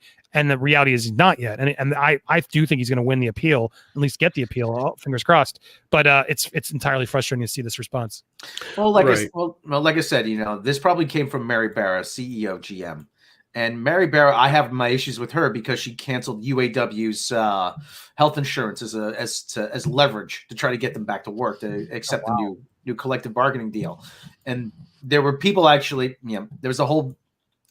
This feeds into the whole thing of like certain quote unquote Access Media journalists going after Ford versus Ferrari, saying, "Oh, the old boys network of the car industry needs to go away." I'm like, "Oh yeah, like the new, we need new female blood in the car industry. Oh yeah, like the ones who cancel health insurance for families, for striking families, like that one. Yeah, okay, all right, we see where that's going. But anyway, this definitely smacks of coming from a place higher than just their social media people. Oh yeah, definitely. But like I said, you're invoking Johnny Depp by extension. Exactly, I mean, there's no other person you can associate Edward Scissorhands with. There's that famous bit from Seinfeld. Oh, I was just telling Uncle Enzo about the Edward Scissorhand. It's my favorite movie. That Johnny Depp. Oh, let me tell you. I mean, just it. I don't want to say it's not a cultural icon, but it is mostly closely associated with Johnny Depp. It's iconic enough. Yeah. Yeah. Indeed. While we're on the topic of GM, because I think we've said everything that there is to say about Johnny Depp, did you see the other GM spot involving Will Ferrell taking on Norway? Oh, that goofy ass thing, which was actually voted the best ad by some people, but it was a very interesting ad. That was part of a TV series, right? He married a Norwegian woman and lived there or something like that, or no, that's not Will Ferrell. Well, then it's something that I'm not familiar with. That was actually the guy from Sopranos, where he made a spin-off, which is kind of like implying to be his character from The Sopranos, and then he goes into witness protection and he hides in Lillehammer, Norway, for 3 seasons there. So that's like that, but that has nothing to do with this Will Ferrell thing, which is basically him just calling out Norway for us buying more new electrical cars per capita than the States. And the model was, States, you need to do better. Now with the economy crashed and everyone being broke, get more electrical cars. Oh yeah, keep going. Just also quick update, because I was so fascinated with this. Cadillac deleted that tweet because they knew. When you get that much hate, they decided, oh, I guess we didn't mean to do that. We didn't realize. So they've now wised up and have stopped commenting on it, which is what they.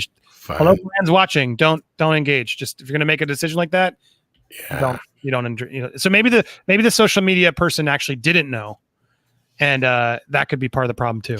Then that social media person probably shouldn't be a social media person. Correct. Well, she probably isn't anymore after that. Yeah, probably not after that. Because I wouldn't say this is as bad as the Gillette deal, but that's where all the push. That's the only reason I heard about this.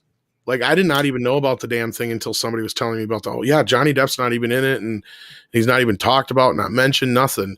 I'm like, you're kidding. and a couple I've seen it online, and I'm like, whoa, and I like checked it out, and I'm like, well, that's bad, because the ad isn't horrible. I mean, it's kind of funny or whatever, but just the absence of Johnny Depp in any way, shape, or form, or the original Edward in any way, is just.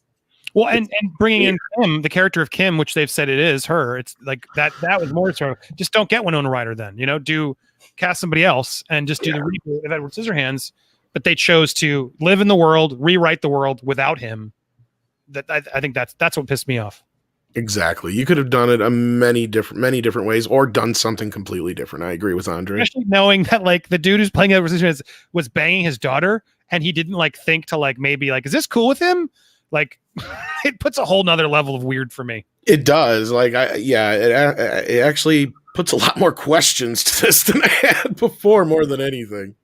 It certainly puts a question to what kind of a guy Chalamet really is. Like, he's a really good actor, but he's out there calling out Armie Hammer, which I'm not even trying to either. But it's just fascinating because he's trying to keep his keep it all clean, but then goes and does something like this. We're just like, why even risk? But what you'd think because his agency wanted to make money. That's really what I think it was. UTA reps him and the money, and all money talks. But I bet you Timothy's a little bit like, maybe I shouldn't have done that. I should have picked a side. Well, we really don't get involved in this kind of stuff normally on Midnight's Edge. And when it comes to this subject specifically, obviously the YouTube monsters are very sensitive to it. But I mean, clearly, like you said before, there's so much evidence piling up on, Miss Turd that is so much against, her narrative. And, clearly I think I can speak for pretty much everybody else here saying, we're Team Johnny, but to see what he's gone through, and like, this is just another thing to kind of add to the pile. And and this is what I was bringing up before, Andy, and this firsthand, the bad news, or the lie, I should say, spreads a lot faster than the truth, and the truth never gets to permeate nearly as well as the lie does. And so you have an entire nation of people that are believing the lie about Miss Turd and believing it. It also, and I'm sure some of you even may have saw it in the chat, but it just gives ammo to like spread nonsense out forever. Johnny, me, anybody who's ever been falsely claimed, it'll just always be used when someone doesn't have an argument to just try to kick one down. It's a never the cancellation of there's no cancel culture. It's just shut up. Yes, there is. The toll that takes mentally, everything. There's so much more to it that I don't think people get. And that's why the mob mentality of the, which I do call it out a lot. I do Hollywood news and call out the pop culture outrage of the world. Because I know it. I lived it. But it does have a toll on people. And I think people need to understand and do try to speak up when you can, even just social media. I try to be the opposition of just like, hey, do we have both sides here? Like, like Marilyn Manson is another one, not to get into it, but it's like, do we have all the information here? Like, I'm not going to cancel Marilyn Manson until I know more. And a lot of people are trying to compare him to Johnny Depp, but the whole point is like, well, there's no evidence to Johnny Depp. I don't think that's a good idea. Exactly. I don't think that's a good idea at all. Johnny Depp, like, I don't know why you're comparing the two. Just in both instances, we're looking to like, what's the case, so we can make up our decision about each person, and that's the reality. So it's like, a lot of people just lump, oh, you're probably defending this person. No, I defend due process and facts and evidence and hearing everyone's side and making sure we make the right proper decision. And I think that's what we got to do more of as a society, instead of just rushing to judge, condemn, destroy. Mob tells me to do this. Zack Snyder tells me to do this. Kathleen Kennedy tells me to do this. Whoever it is, you know what I mean? Like, it's just like, enough. Mm-hmm. We got to get out of that mob mentality thing. Yeah, and I think one thing we really didn't get into on that show that I was on with you on your channel that I think should have been pointed out was the difference between, I mean, we did talk a little bit about it, but we didn't really get to hit it hard on the head, and that was the difference really between cancel culture itself and just somebody simply being fired for doing something stupid that would normally get them fired. Like, there's two completely different things. Absolutely. And cancel culture is something that I'm adamantly against. I mean, if you're stupid and you're supposed to do a job and you fuck up, then you get fired. There's nothing I can do about that. There's nothing to say that so fine. You worked in Hollywood and you were supposed to do this and you didn't do your job right, and now you got to flip burgers. Well, that sucks for you. You should have done your job, huh? I guess say booyah next time. But was that a little too on the nose? No, I loved it. It's me a lot of shit though, but I was the only one out there. But not to make it but that example of that booyah guy, he's the perfect example of like, I was on his side. I heard it and I'm like, well, if you're coming out with this kind of nuclear like accusation, like you must have something. So I was like, damn. And I was ready to hear and listen. And then I watched, now it's been almost half a year stretched out without ever dropping evidence. And to me, that triggers me because I'm like, whoa, you can't keep arming a mob of fans and keep trying to destroy and discredit and remove people from positions and ask us to back you without giving us more evidence. You can't. No, I refuse to accept that. Am I wrong? Maybe something happened. I don't know. You haven't told me specifically what happened. So until you do, I'm going to fight you, Ray Fisher, because I need evidence. I've been there, and I refuse to accept that group thing. No matter how, whatever movie or filmmaker is part of you, it doesn't matter. We have to be better, I think, as human beings to just respect, listen, but not rush to condemn and bully. You know what I mean? And I'm not even sure he's sure anymore. I know. No, dude, have you seen some of his latest tweets? I've gone in the weeds. I don't do it here, but it's yeah. In the beginning, it was abusive, and then it became racist, and then months later, it became racist, and it was like, what is it? Like, why does it keep shifting? And that's why he's not telling us, because it's like he's trying to figure it out as he goes along. It feels like it's hearsay of other people who've complained, and it's like a lot of people have come to me and like, Andy, I thought you were being a dick in the beginning, but the more I've seen this, like you were right. I made me rethink. And if that's all I get out of it, if a few people stop judging people right away, then I feel like it was all worth it, no matter how much hate I get from it.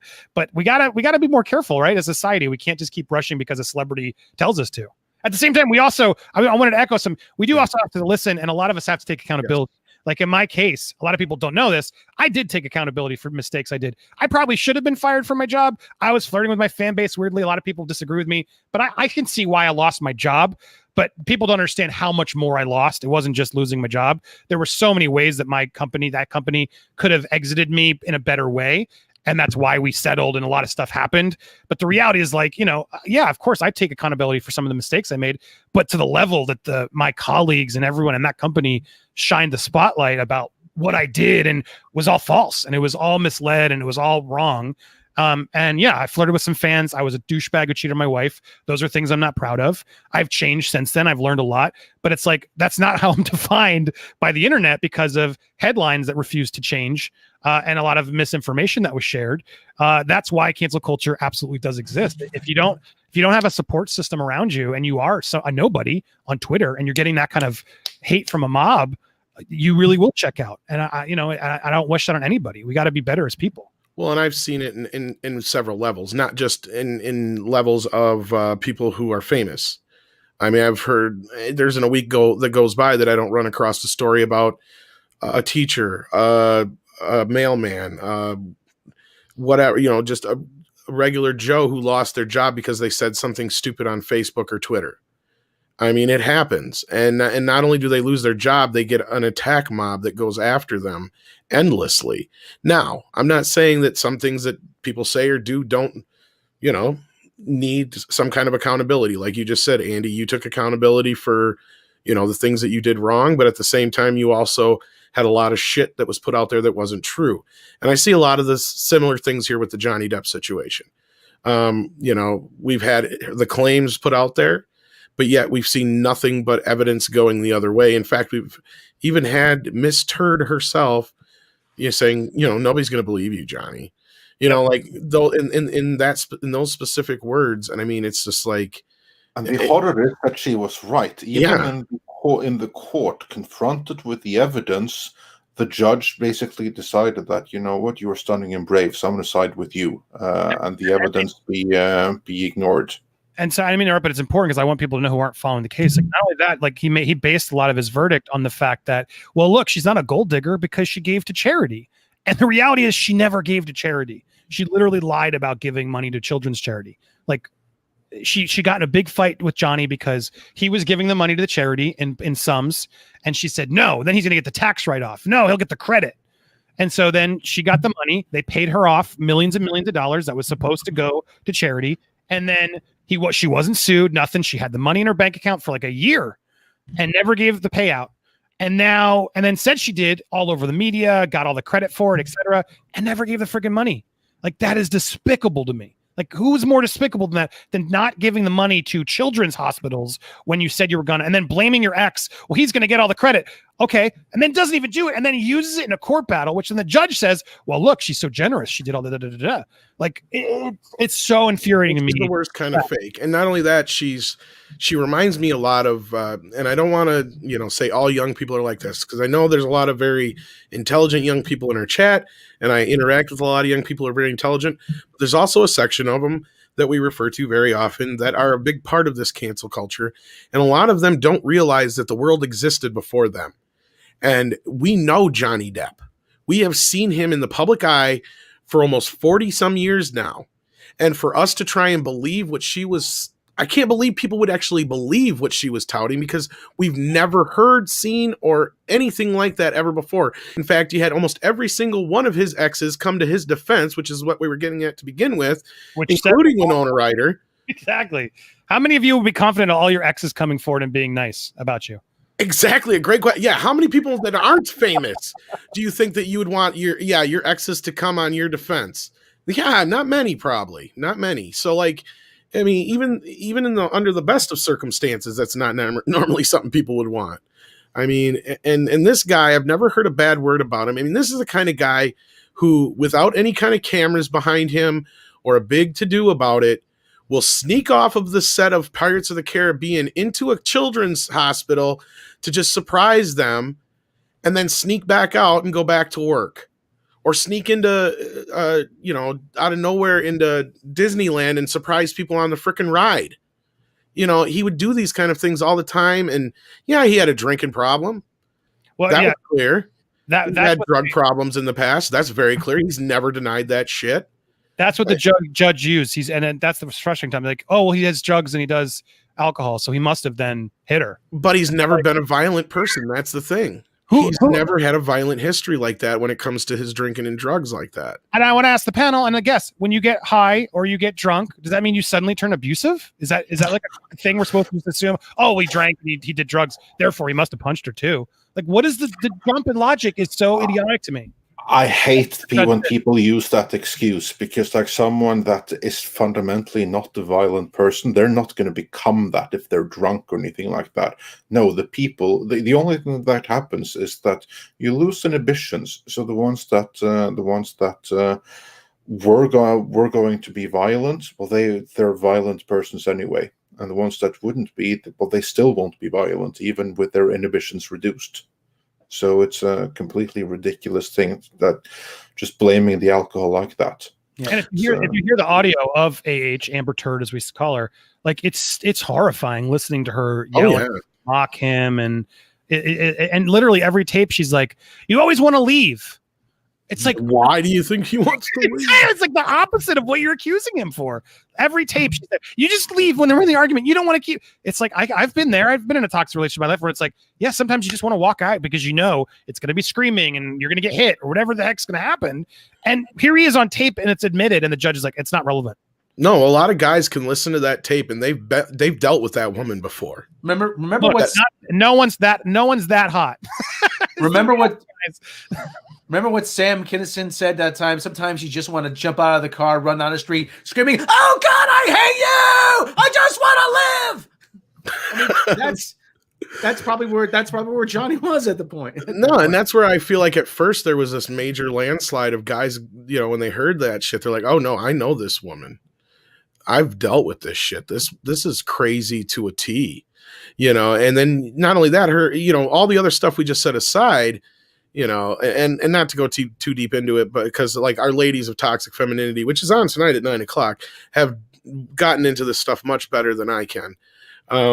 It just, with her, version of everything is just like, she's so just impulsively narcissistic, and the fact that she just thinks that everybody's going to believe her is just insane. But then you see as many people that do, it's just crazy. But anyway, like I said, I don't want to get too deep into it.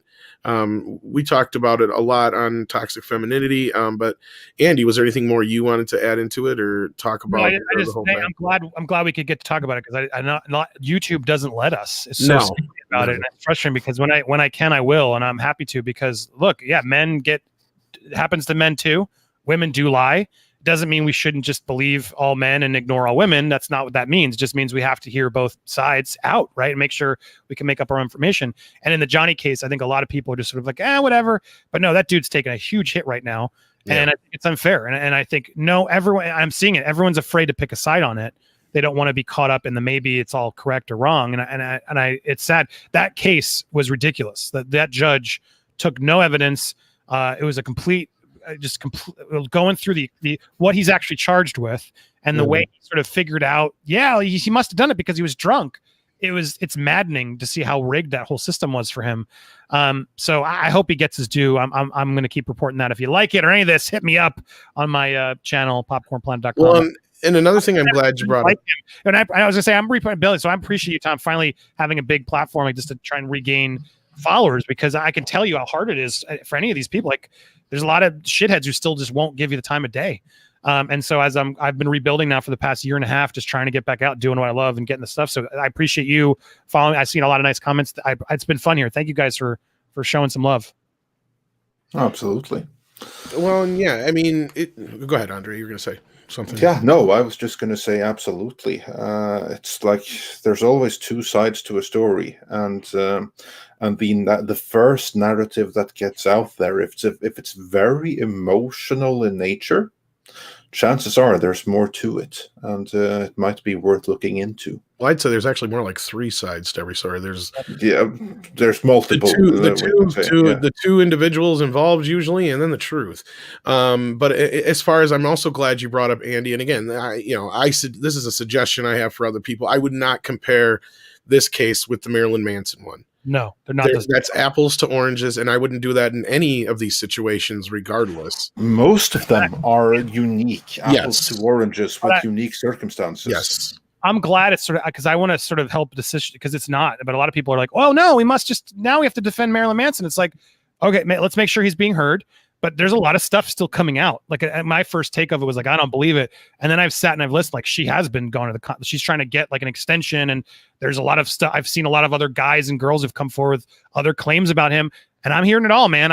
Everyone's got a chance to talk, and we want to gather our intel before. I'm not canceling him by any stretch of the imagination yet.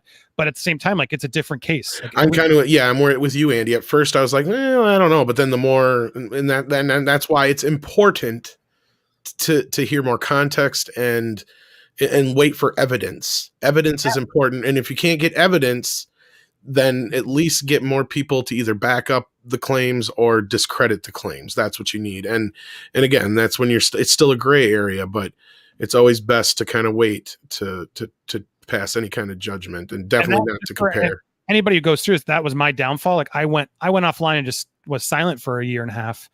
And that didn't help me at all, because I was in a lawsuit. So I had a lawyer, this amazing female lawyer, who was like, "We're going to get him," and then things just took longer than expected. I was supposed to release my statement like a couple months later, and then I was told don't release it, and then we'll do it next year. And then I kept getting screwed over by my lawyer, and who was like, again, if I had said anything or denied things, it would have, anything I could say would be used against me in that case. And so it became a very complicated case for me, where I was just trying to get, the truth out there. And I made a point of once this is settled, I'm absolutely going to come out and share all the stuff. And so that was a big part of my, doing it all. But yeah, if you're out there, always speak the truth, always right away. And if you are abused or hurt, go to the police, file a report, because people won't believe you otherwise. Sadly, it's the world we currently live in. But tell people, get evidence as best you can, go do a kit, etc. All these things are important that I think the Me Too, there are goods in the Me Too. People are able to finally talk about it, but we have to make sure we don't let it go so far where we just believe anybody who says something about it. We have to make sure we support people and get the word out.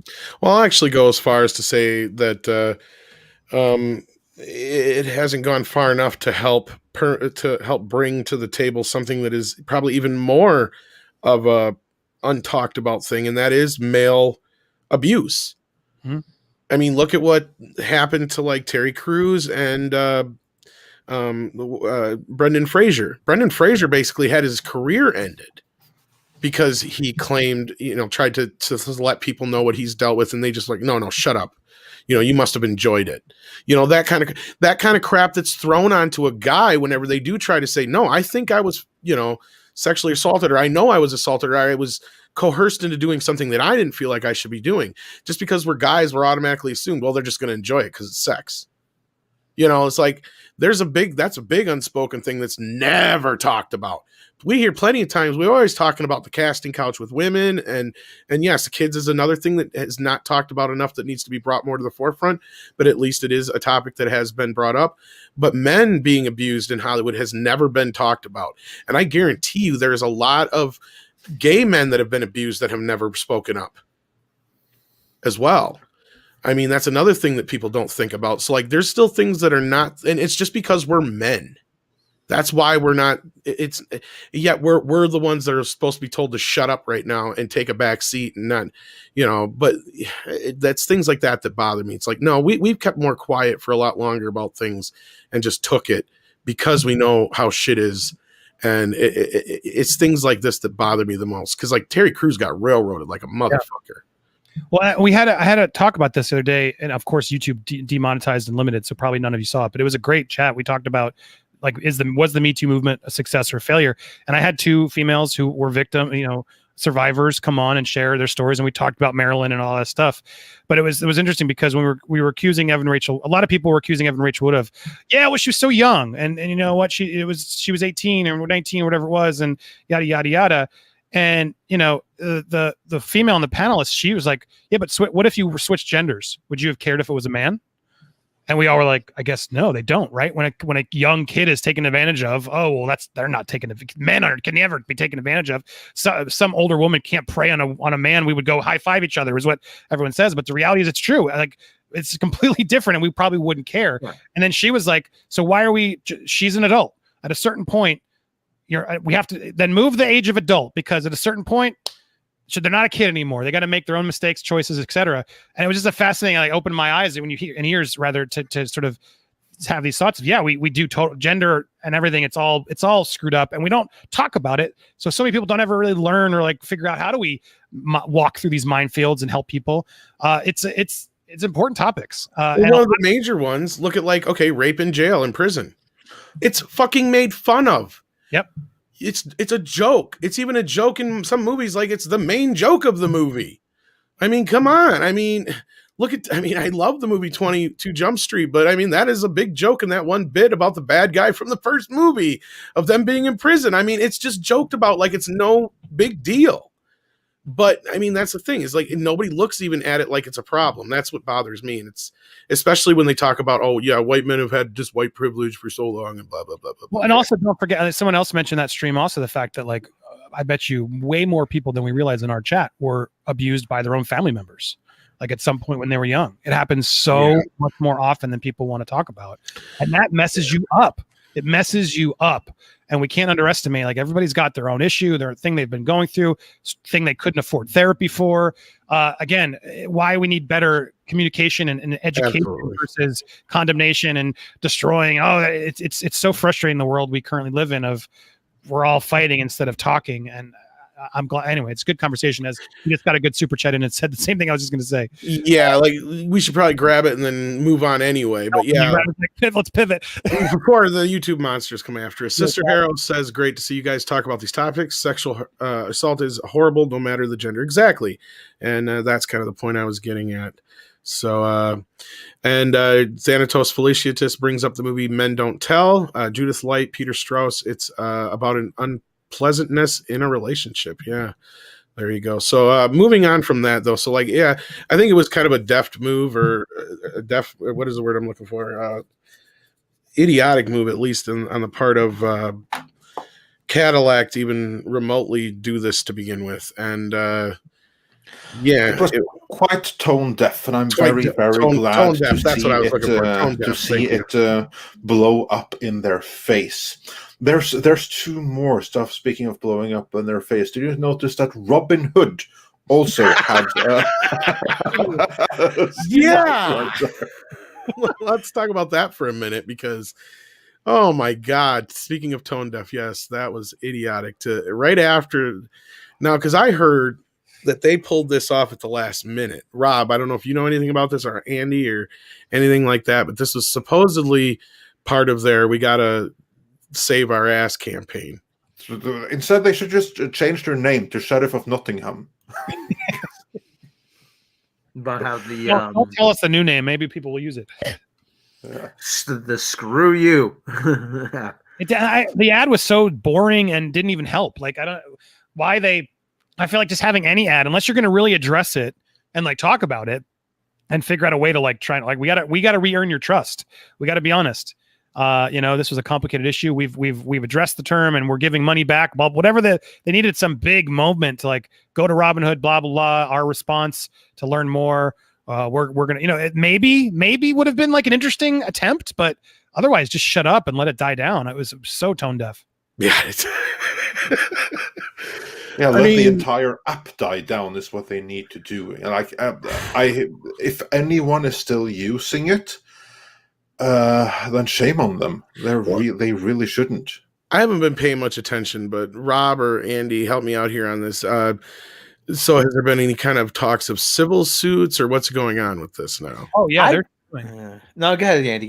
You probably go ahead. I don't know as much, but I know they've filed suit against Robinhood. Yeah, I've heard there's going to be a class action suit against Robinhood. There should be. Yeah. There should be against them and their owners and their sponsors and everything. Like, seriously, they need to sue everyone there, because that's the stuff that they did.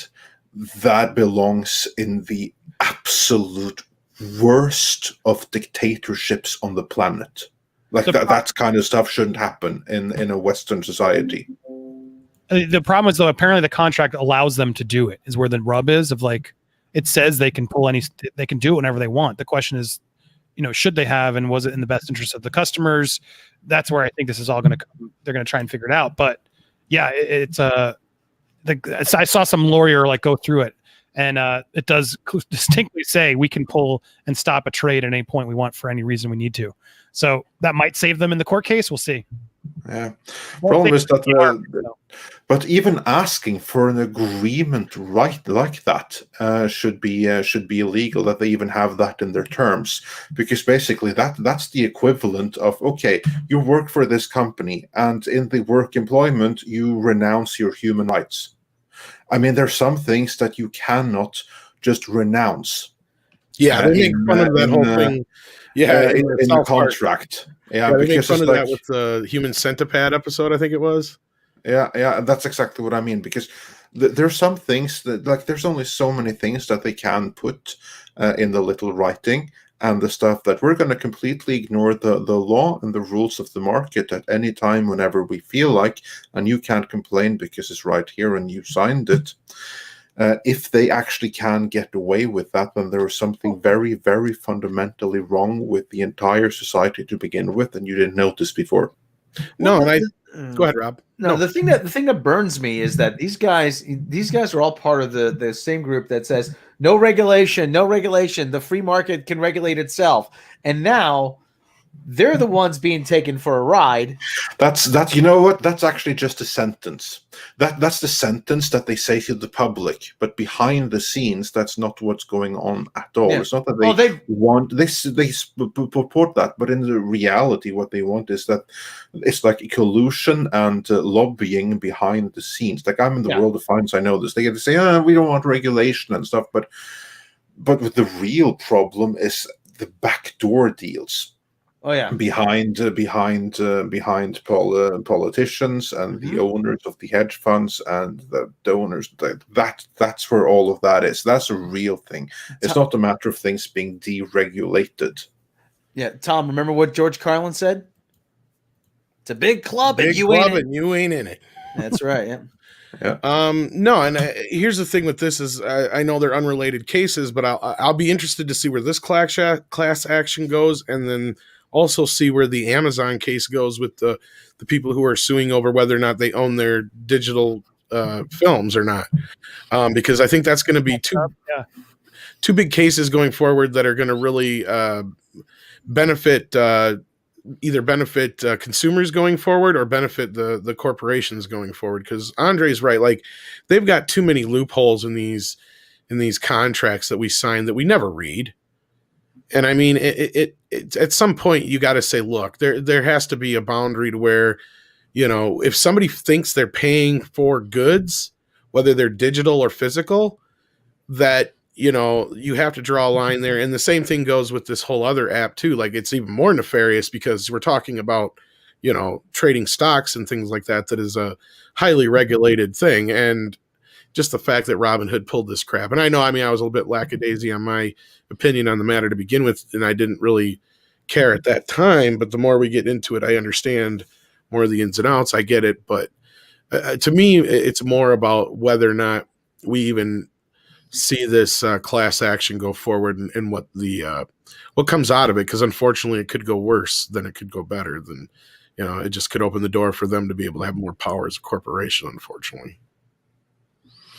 So yeah, but that's like the scary thing, is how easy they can get away with this. And again, that's not just a matter of laws and regulations.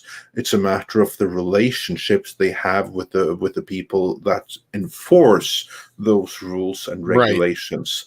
Right. And in that sense, they are really, really lucky with who is in charge right now. Because again, the last time these people run the world in the basically, they derailed the entire world economy, for which they needed to be put in jails for life, most of them. But instead, they got scot-free and with bailouts packages and no consequences whatsoever. And so I'm not hopeful that much is going to happen here, but see what a civil lawsuit can do. I hope that it can be more successful than we hope. But so it's really rotten and corrupt, and there's no other way to put it. Yeah, that's really the whole point. Like I said, I'm more interested in the civil case and see how it goes, because I don't expect it will go in the way of the little guys. I think it's going to go for the corporation, but I hold out hope. Yeah. We can hope, but if I had to put money, I'd also put it on the corporation winning out in this case. Which is funny, because it's like having cops and then saying, yeah, you can call us for any murder except for that one. Yeah, but that's kind of how it is. I know. I get it. Like, I get it. And people didn't understand that when I was talking. I totally get it. But this is the part that matters, because outside of that, it's more of them doing the shit that they do all the time. You know, it's like, why are we even acting surprised at this point when it comes to Wall Street or Hollywood or politics? They're always going to be the same. Unless we finally change them or force some kind of change, it's not going to change. Yeah, this is true. It was different for a while, but now it's back to business as usual. But anyway, getting back to the topic at hand, we have one more to go through of commercials and trailers and reveals. A big one.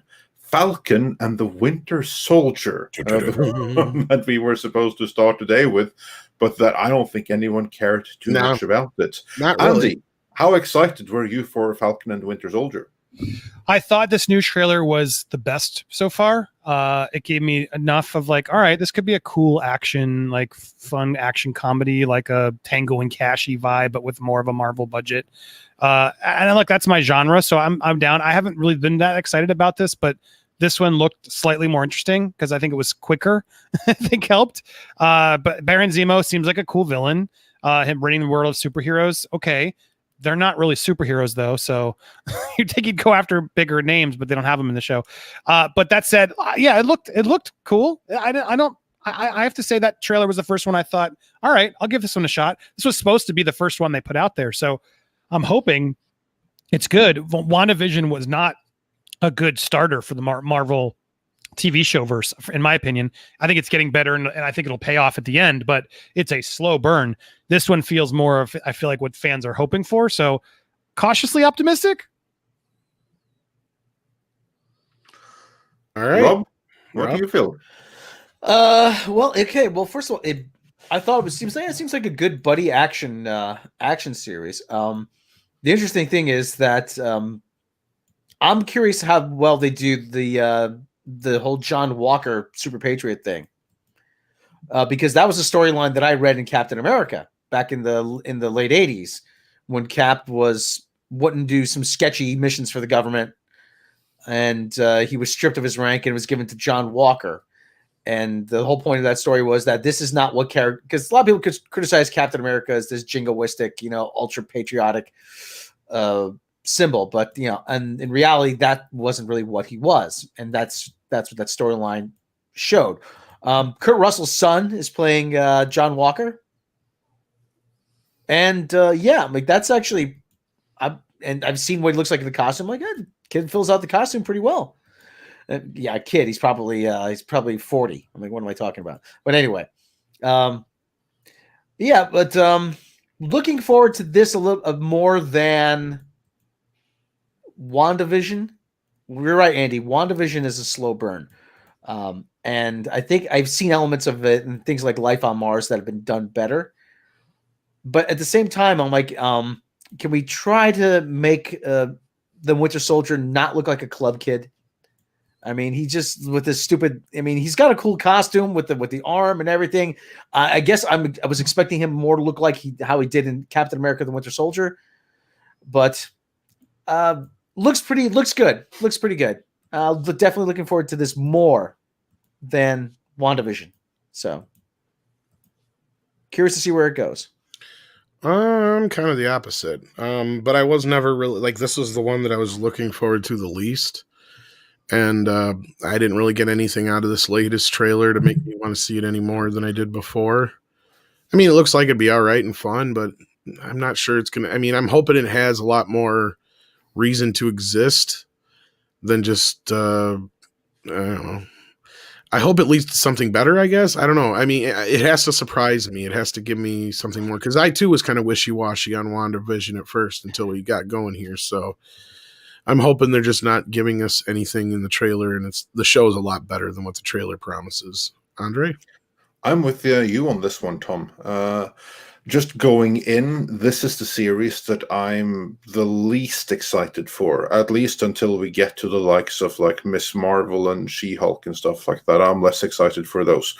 But those that we have like right now, this next year, I meant this is the one. This is the one I'm the least excited for by far.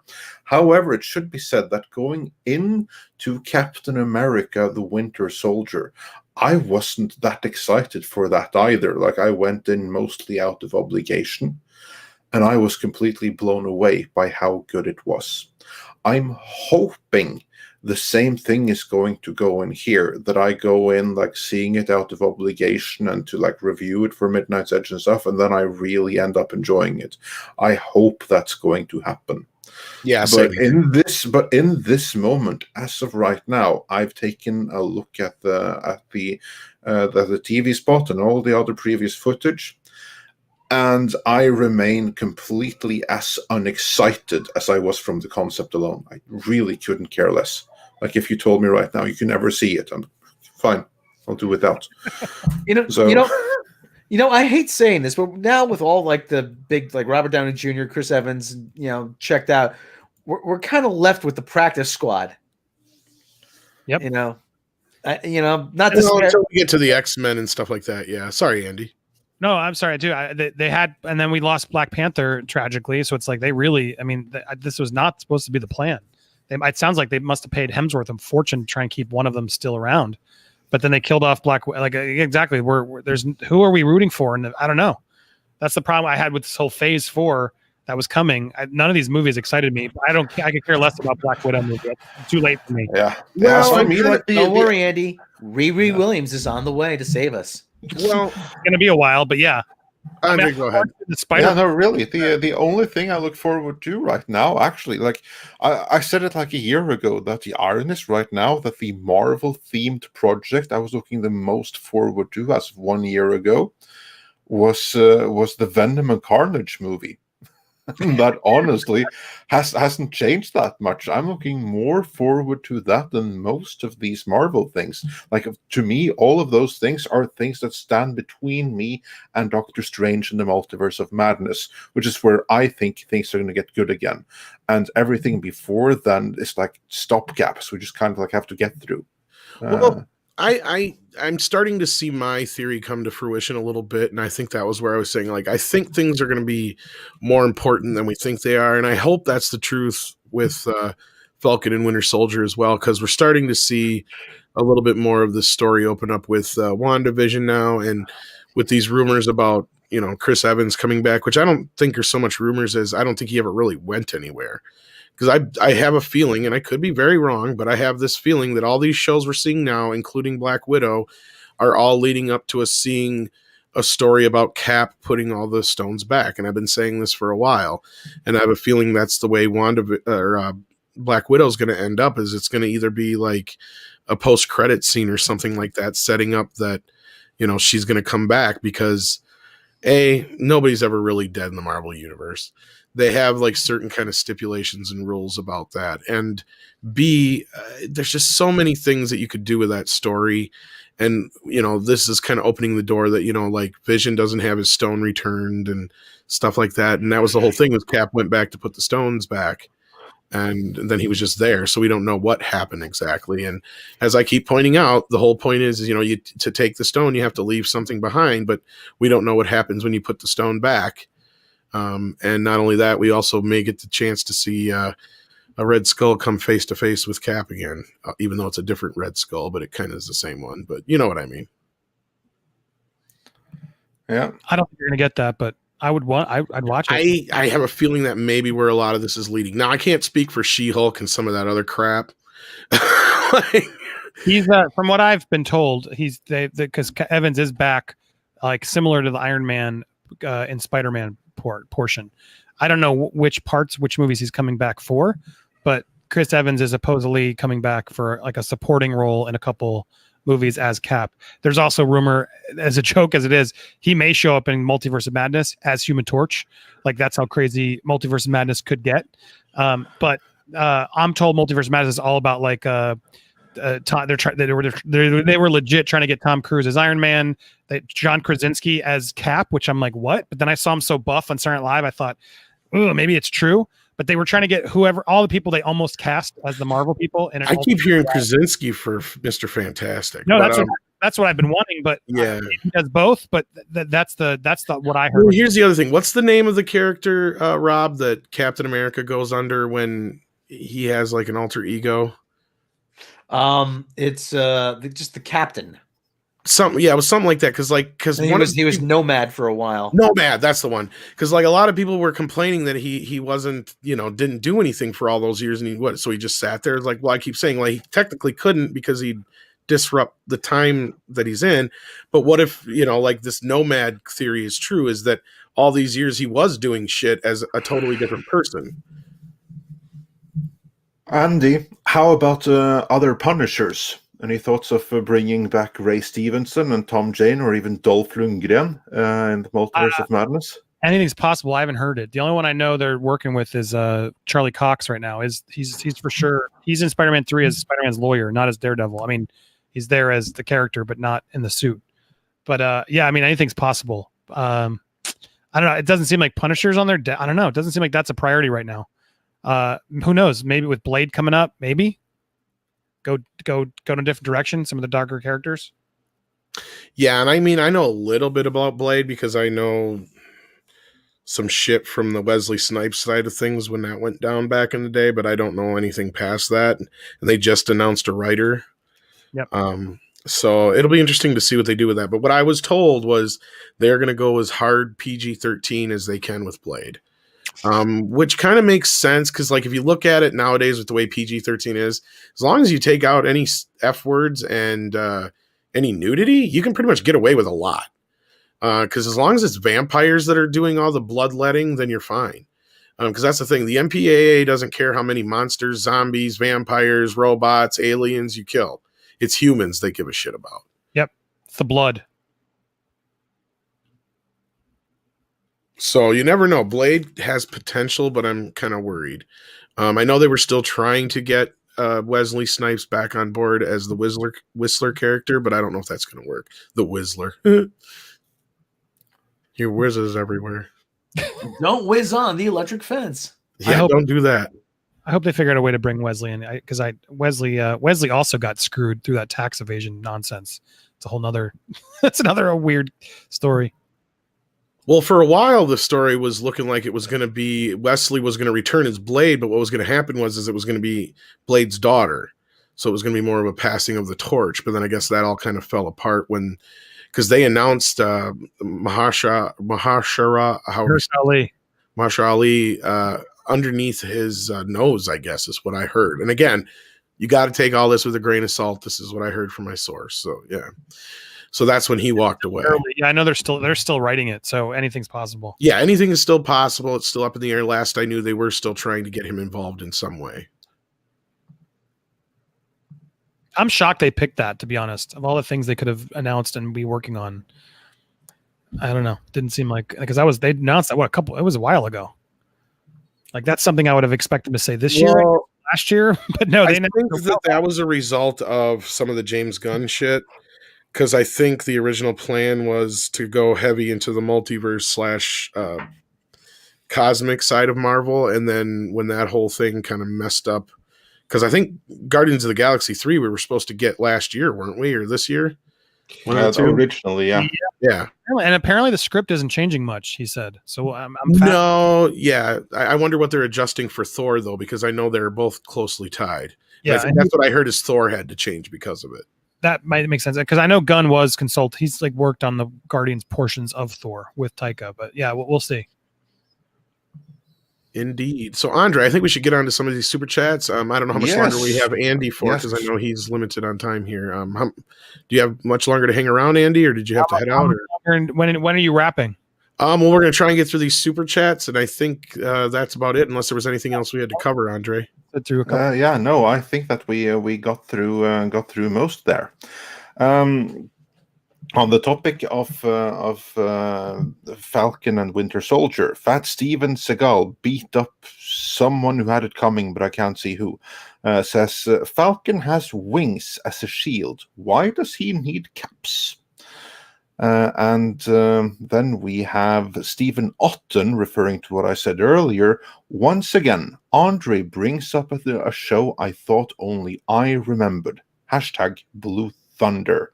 Yeah, that was quite something, wasn't it? I only saw it very recently, the show that is. I can see why they cancelled it. They realized that Airwolf was going to beat the crap out of them. And Stephanie Littlepage sent a little doggy super sticker, so thanks for that. Captain Hare says for $5, thank you so much. I'm super late and didn't watch yesterday. Rob, who won professional hand dig?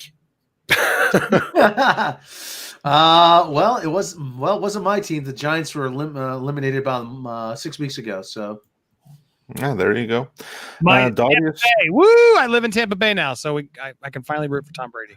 Well, Tampa Bay won. All I got to say is that Tom Brady may have won 7 Super Bowls, but he still couldn't beat the New York Giants twice. So. Yeah, my team is the Eagles, and we beat them in the last Super Bowl. So that was I love that. And to me, Super Bowl is just the commercials. Yeah. Well, Andre, comedian Louis Black said actually they accomplished what they've always wanted to make the commercial more important than the game. Well, so that, kudos to them. And Darius Münchhausen sends us a sausage super sticker. Thanks for that. Nicholas Horton says, seems like it'll slightly be a Sinister Six type movie with all those villains. It does, doesn't it? And Roger Haynes says for $5 Canadian, I hope they don't write Toby as a failure like in the other Spider-Verse movie. Andrew is fine, but not Toby. Captain Hare then says, cast Trevor Noah as Miles Morales in Spider-Verse. He might be too old, but Captain Hare just wants to make Rob go. Yeah, I want to be able to like him, and that's out the window with Trevor Noah, but yeah. And Willie Woodward says, TBH, I'm more down for a good Sinister Six film. Mr. Tickletrunk says, Raimi's humor will be a welcome change for me. I'm tired of the predictable Marvel, oh my god, so awkward moments, sucking all the tension out of moments. That's going to be hilarious to see what he's going to do. Willie Woodward says, "What if no Green Goblin, but the foe as Osborn?" We already addressed that. One. Yeah, thank you, Willie. Yeah, and Christopher Tock says that the Middle Kingdom created the Coof of which we cannot speak to ruin the XFL 2.0. I don't know about that. And that nobody guy says $5 and says, "I loved Lilyhammer." This would be the series I was talking about, where like the guy from Sopranos went to Norway for 3 seasons to be under witness protection. And then he says, "The dark humor is so great. I was so bummed it was discontinued. Did it portray Norwegian culture well, Andre?" Here's the thing, that it took it a little bit over the top, but yes, I think it did.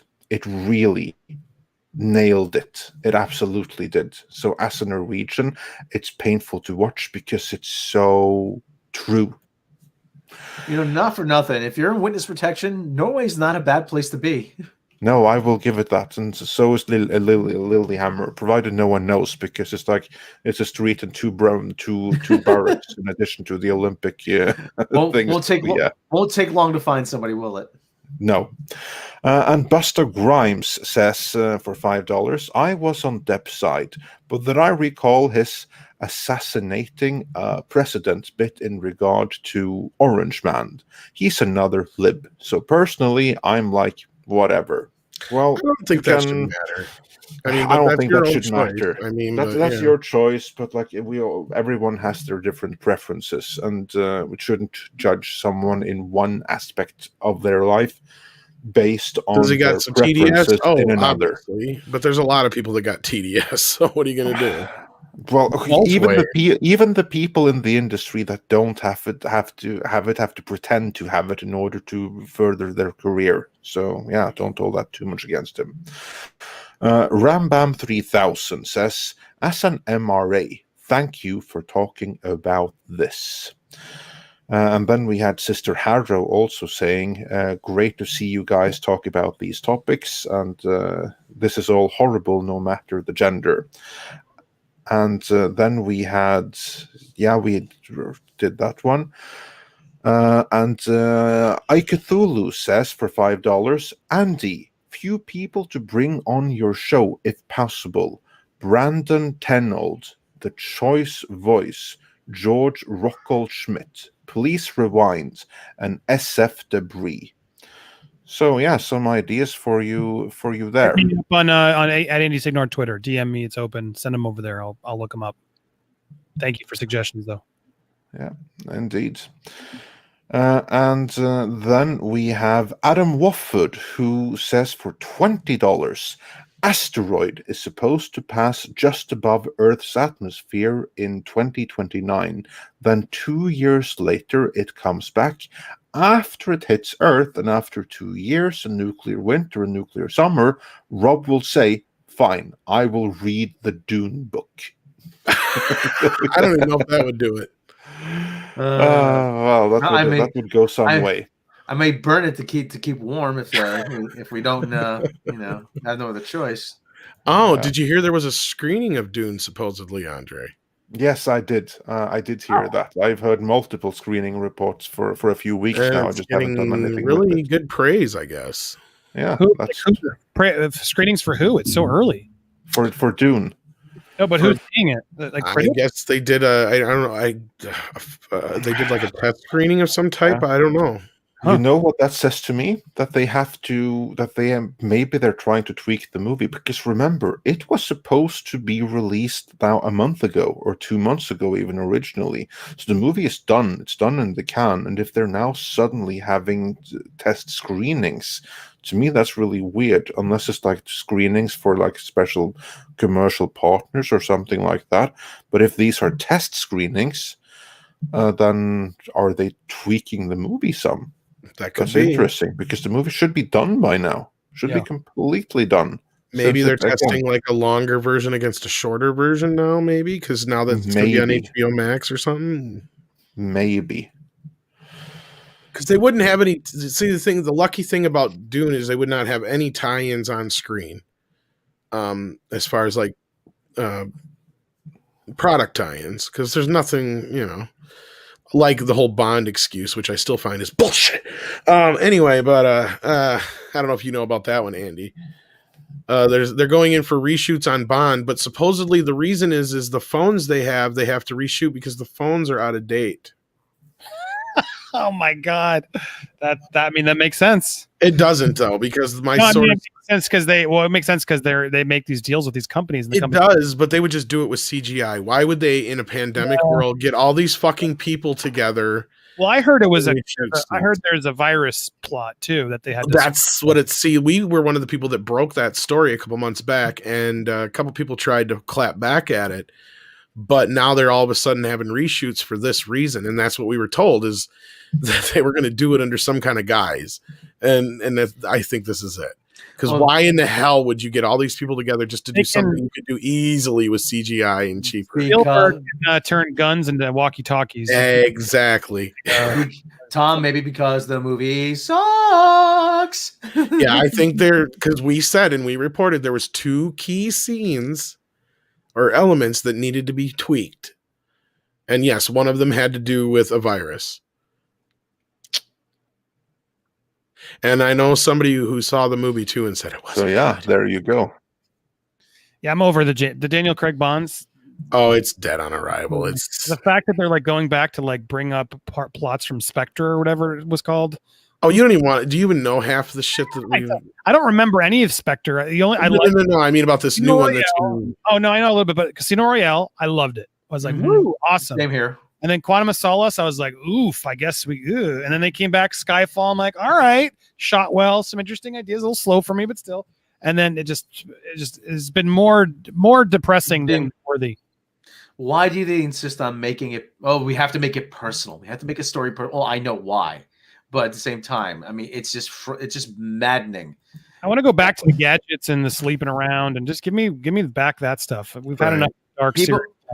People keep asking, what if I had the chance to make a Bond movie, what would it be like? I said I'd fill it with as much gambling, drinking, over-the-top violence, casual sex, and partial nudity, and fast cars, and loose women, and smoking, and whatever. It would be either hailed as the greatest Bond movie of all time, or it would be a cinematic disaster. There would be no in-between. What's weird because there's a rumor going around that Disney's trying to buy Bond, and that's my problem. Like, would they though? There's so much sex in it that I don't think they want. I don't know why they would want it. Yeah, Broccoli's would never sell anyway. The MGM is there used to be so MGM doesn't technically own Bond; they just have distribution. So, but they would own the catalog, I guess. They want, and it would be Rocky, it would be that, The Hobbit, and Bill and Ted. There's like RoboCop. From the way Bill and Ted, I don't think they actually own the rights to just the old films, and because they only distributed the new one. From the way I understand it, is that the Broccolis own, and Barbara Broccoli, Michael G. Wilson, Eon, and Everything or Nothing Productions. They own the rights to the movie rights to Bond, and then they say to MGM, "Okay, you go make the movie." And then MGM turns around. It's like a licensing deal, basically. And then MGM turns around and says, "Okay, we need someone to distribute it." So then they have Annapurna and Universal. Yeah, because MGM doesn't even have a distribution. Right. Which makes sense. Why would Disney buy MGM to get the right? They wouldn't even have the rights because they'd still. No, they wouldn't. They wouldn't. No, if Disney, if you've been hearing Disney's going to buy MGM, I'm not surprised, and that's just so they can get their hands on the catalog.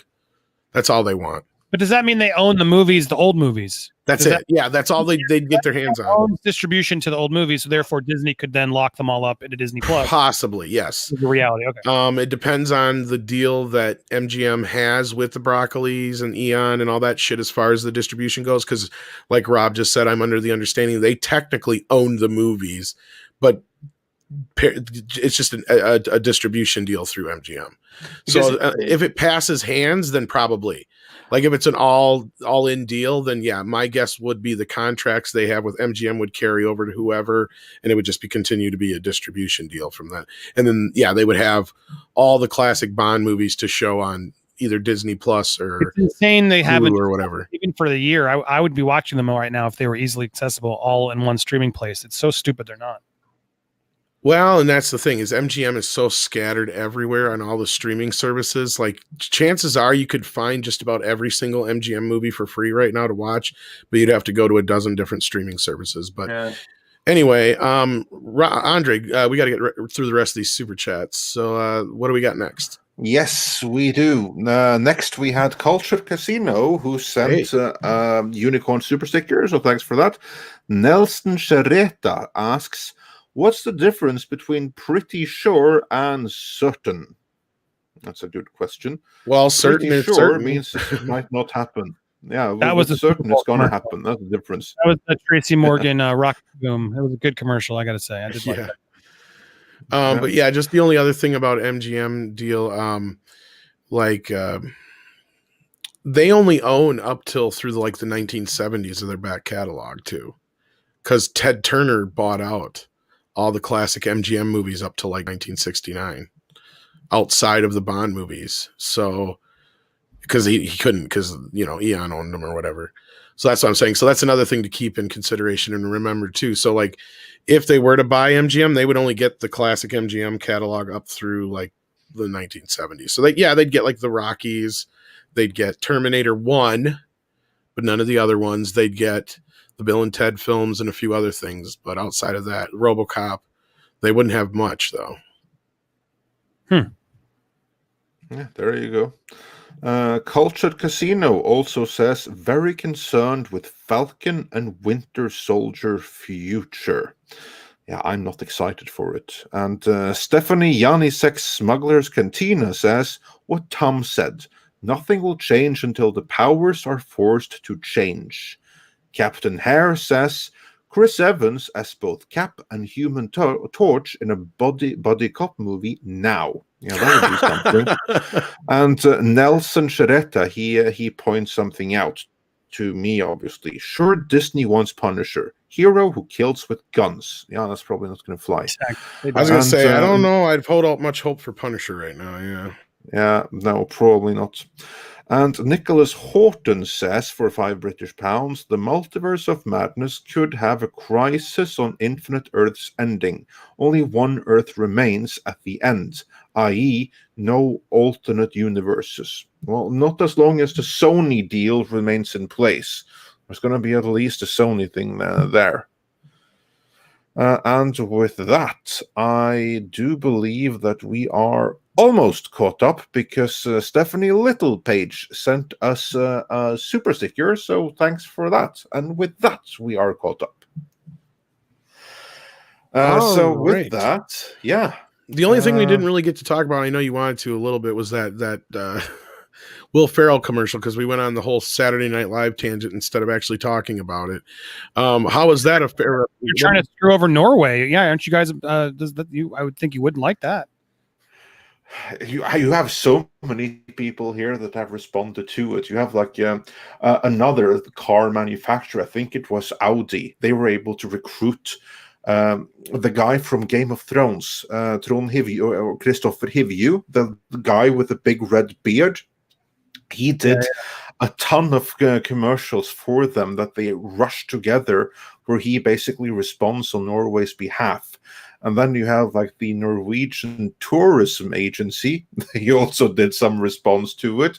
And there was even one with the Norwegian Prime Minister. But to be fair, I think that was edited from other footage. She didn't do anything. But there has been plenty of response to this thing in Norway, which I think is just sad and pathetic. But yeah, some of those things are fun. So go check out Will Ferrell Norway response if you want some absolute cringe, or Tormund from Game of Thrones, which is fun. So yeah, it's always fun when Norway is in the news. Yeah, I thought it was interesting. It took me a little bit to put it all together because I saw it all out of order, but then I finally figured it all out. Yeah. It's actually funny because I only heard about it from Tom first, not directly. He was like, "So how are you guys on sales of electrical cars?" And I was thinking, "Well, that's a really we were talking about something else."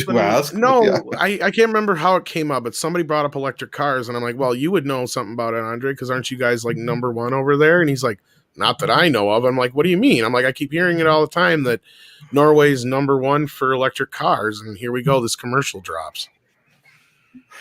So yeah. Well, of course, we are #1. If you adjust per capita and you only count new cars, which are bought straight from factory, then yeah, I suppose we're #1 that way. If you start including number of total cars bought, including secondhand, then I'm not sure. What I probably did, and this is a good example of how they do this shit, is I just probably picked up on some propaganda in the media that was setting us up for this whole idea. Like, so like it's a perfect example of what they do with everything else. But Norway is frequently used in propaganda to talk about the benefits of socialism and stuff. I find that to often be the case. And I was listening to the pregame on my way to get some stuff done yesterday, and that's all they kept talking about was social justice and NFL and shit. And it was getting ridiculous. I changed the channel. I got so sick of listening to it. Sounds like a good plan. And then Adam Wofford also says, so the early viewing had 2 different endings, but one ended shortly after Jessica drank Water of Life. 2, second end after Paul fight with Jonah. I guess he's talking about Dune. Okay, so this would explain it then, that they're wondering where to end the movie. Gotcha. That would explain why they have test screenings. Mystery that solved. Would make sense. Yeah. With that, I would like to thank Andy for joining us today. It's been an absolute blast to have you and have some really, really good, varied, and real conversations with you. Yeah, thank you guys. Thanks for having me. If you want more conversations, let me plug, because that's I was just going to say, check out Popcorn Planet. So why don't you tell the folks about it? You can go to popcornplanet.com. I'll take you there. Hit that sub. I'm just trying to, again, like I said, just trying to rebuild, trying to make people know I'm not just a jerk, flip flopping weird. I don't know. People have written so many things assuming who I am. To reach out, talk to me, have a civil conversation. I'm always open to that. And I like trying to bring those back, as well as scooping things, talking movies, all the stuff. If people watch me on Screen Junkies, I do again here. But I appreciate you guys give me. Not a lot of people have me yet, so I'm trying to earn my way back in. So thank you for crossing the line, I guess it is. Hopefully I didn't disappoint. But yeah, no, it's you guys have really cool takes. I appreciate your honesty too. It's good to talk. Happy to come back anytime. And please come on over to mine as well. Would love to have you guys back. Absolutely. Well, we've actually talked to you a little bit about things that, we may be more than happy to help you with. So yeah, we'll definitely be in touch about it. I do Nerd Wars on Thursdays. It's just hard to do because you got to find movie fights was good because you had people who were, I had a team helping me produce it as well, but also just like, we had a lot of talent and then we have a lot of movies we're out. But it's always trying to find that topic and a couple guests that will come and really have a fun debate about said topic. It can become a bit of a chore to prep week to week. So I've tried to make it more stunty. I'm like, March, there's a lot of stuff coming in March. So we'll got plenty of Snyder Cut, Godzilla versus Kong, WandaVision will be wrapping up, Falcon starts, Coming to America. I'm like, all right, March is where I'm going to rebuild, bring back fun run Nerd Wars. So stay tuned, and yeah, I'll reach out. Hopefully these guys will be on. We'll get some other exciting guests. Absolutely. Brewing. We'll have some fun. There's this weird theory that it doesn't exist if I'm not there. So well, now it exists. Like on the internet, on YouTube's, if I'm not actually present either in the chat or on the show, it didn't exist. I guess that's the new permeating rumor. Everything else is the Matrix. Are you excited for that? Matrix 4? No. Could not care less. Matrix 4 is 3 too many, really. And the more I hear about it, the less interested I'm becoming. I mean, if they're really putting it to streaming, it's not good because that movie should be. Well, I got to say this because I don't know if you've ever heard, because I've been one that's followed a lot of this real closely. Like the whole HBO Max thing, this whole thing with them dumping their movies on there. Even if we weren't in the pandemic right now, I still think a lot of these big movies would get put on HBO Max because that's what this is all about. Because that's what my guy told me was like everything right now is getting put into HBO Max because they are dying. They don't have the numbers they need, and that's what they pissed everybody off by doing this. But I should say AT&T, they don't care for it too because they exactly everybody money, and now because they did that, everybody else wants the money. James Gunn's pissed. Denis Villeneuve's pissed. Yeah, it's costing them a lot to pay off Godzilla versus Kong they had to pay a fortune, a legendary. So it's not a cheap way to get it there. I still don't think it's going to be worth it. I don't think HBO. I mean, I like HBO Max. Don't get me wrong, but I wish they'd spend some money on redesigning their stupid app. It's like the worst user experience navigating their app. But it's like, go look at Disney, go look at Netflix. There are existing models you could be basing this off of, but they still haven't matched. It's very weird. Absolutely. All right, take care, everybody. We gotta go. We want to thank Andy again for popping in today. We appreciate it, and I'm sure we'll have him back soon. And you may see us over there. Andre, anything to say before we go? I just want to again say thanks to Andy for joining us. It's been a blast. And thanks to everyone out there in the chat. We really appreciate that you joined us as well. Be sure to check back in a few hours, because then we have Toxic Femininity coming. And tomorrow we have another scripted video for you. Take care, everyone.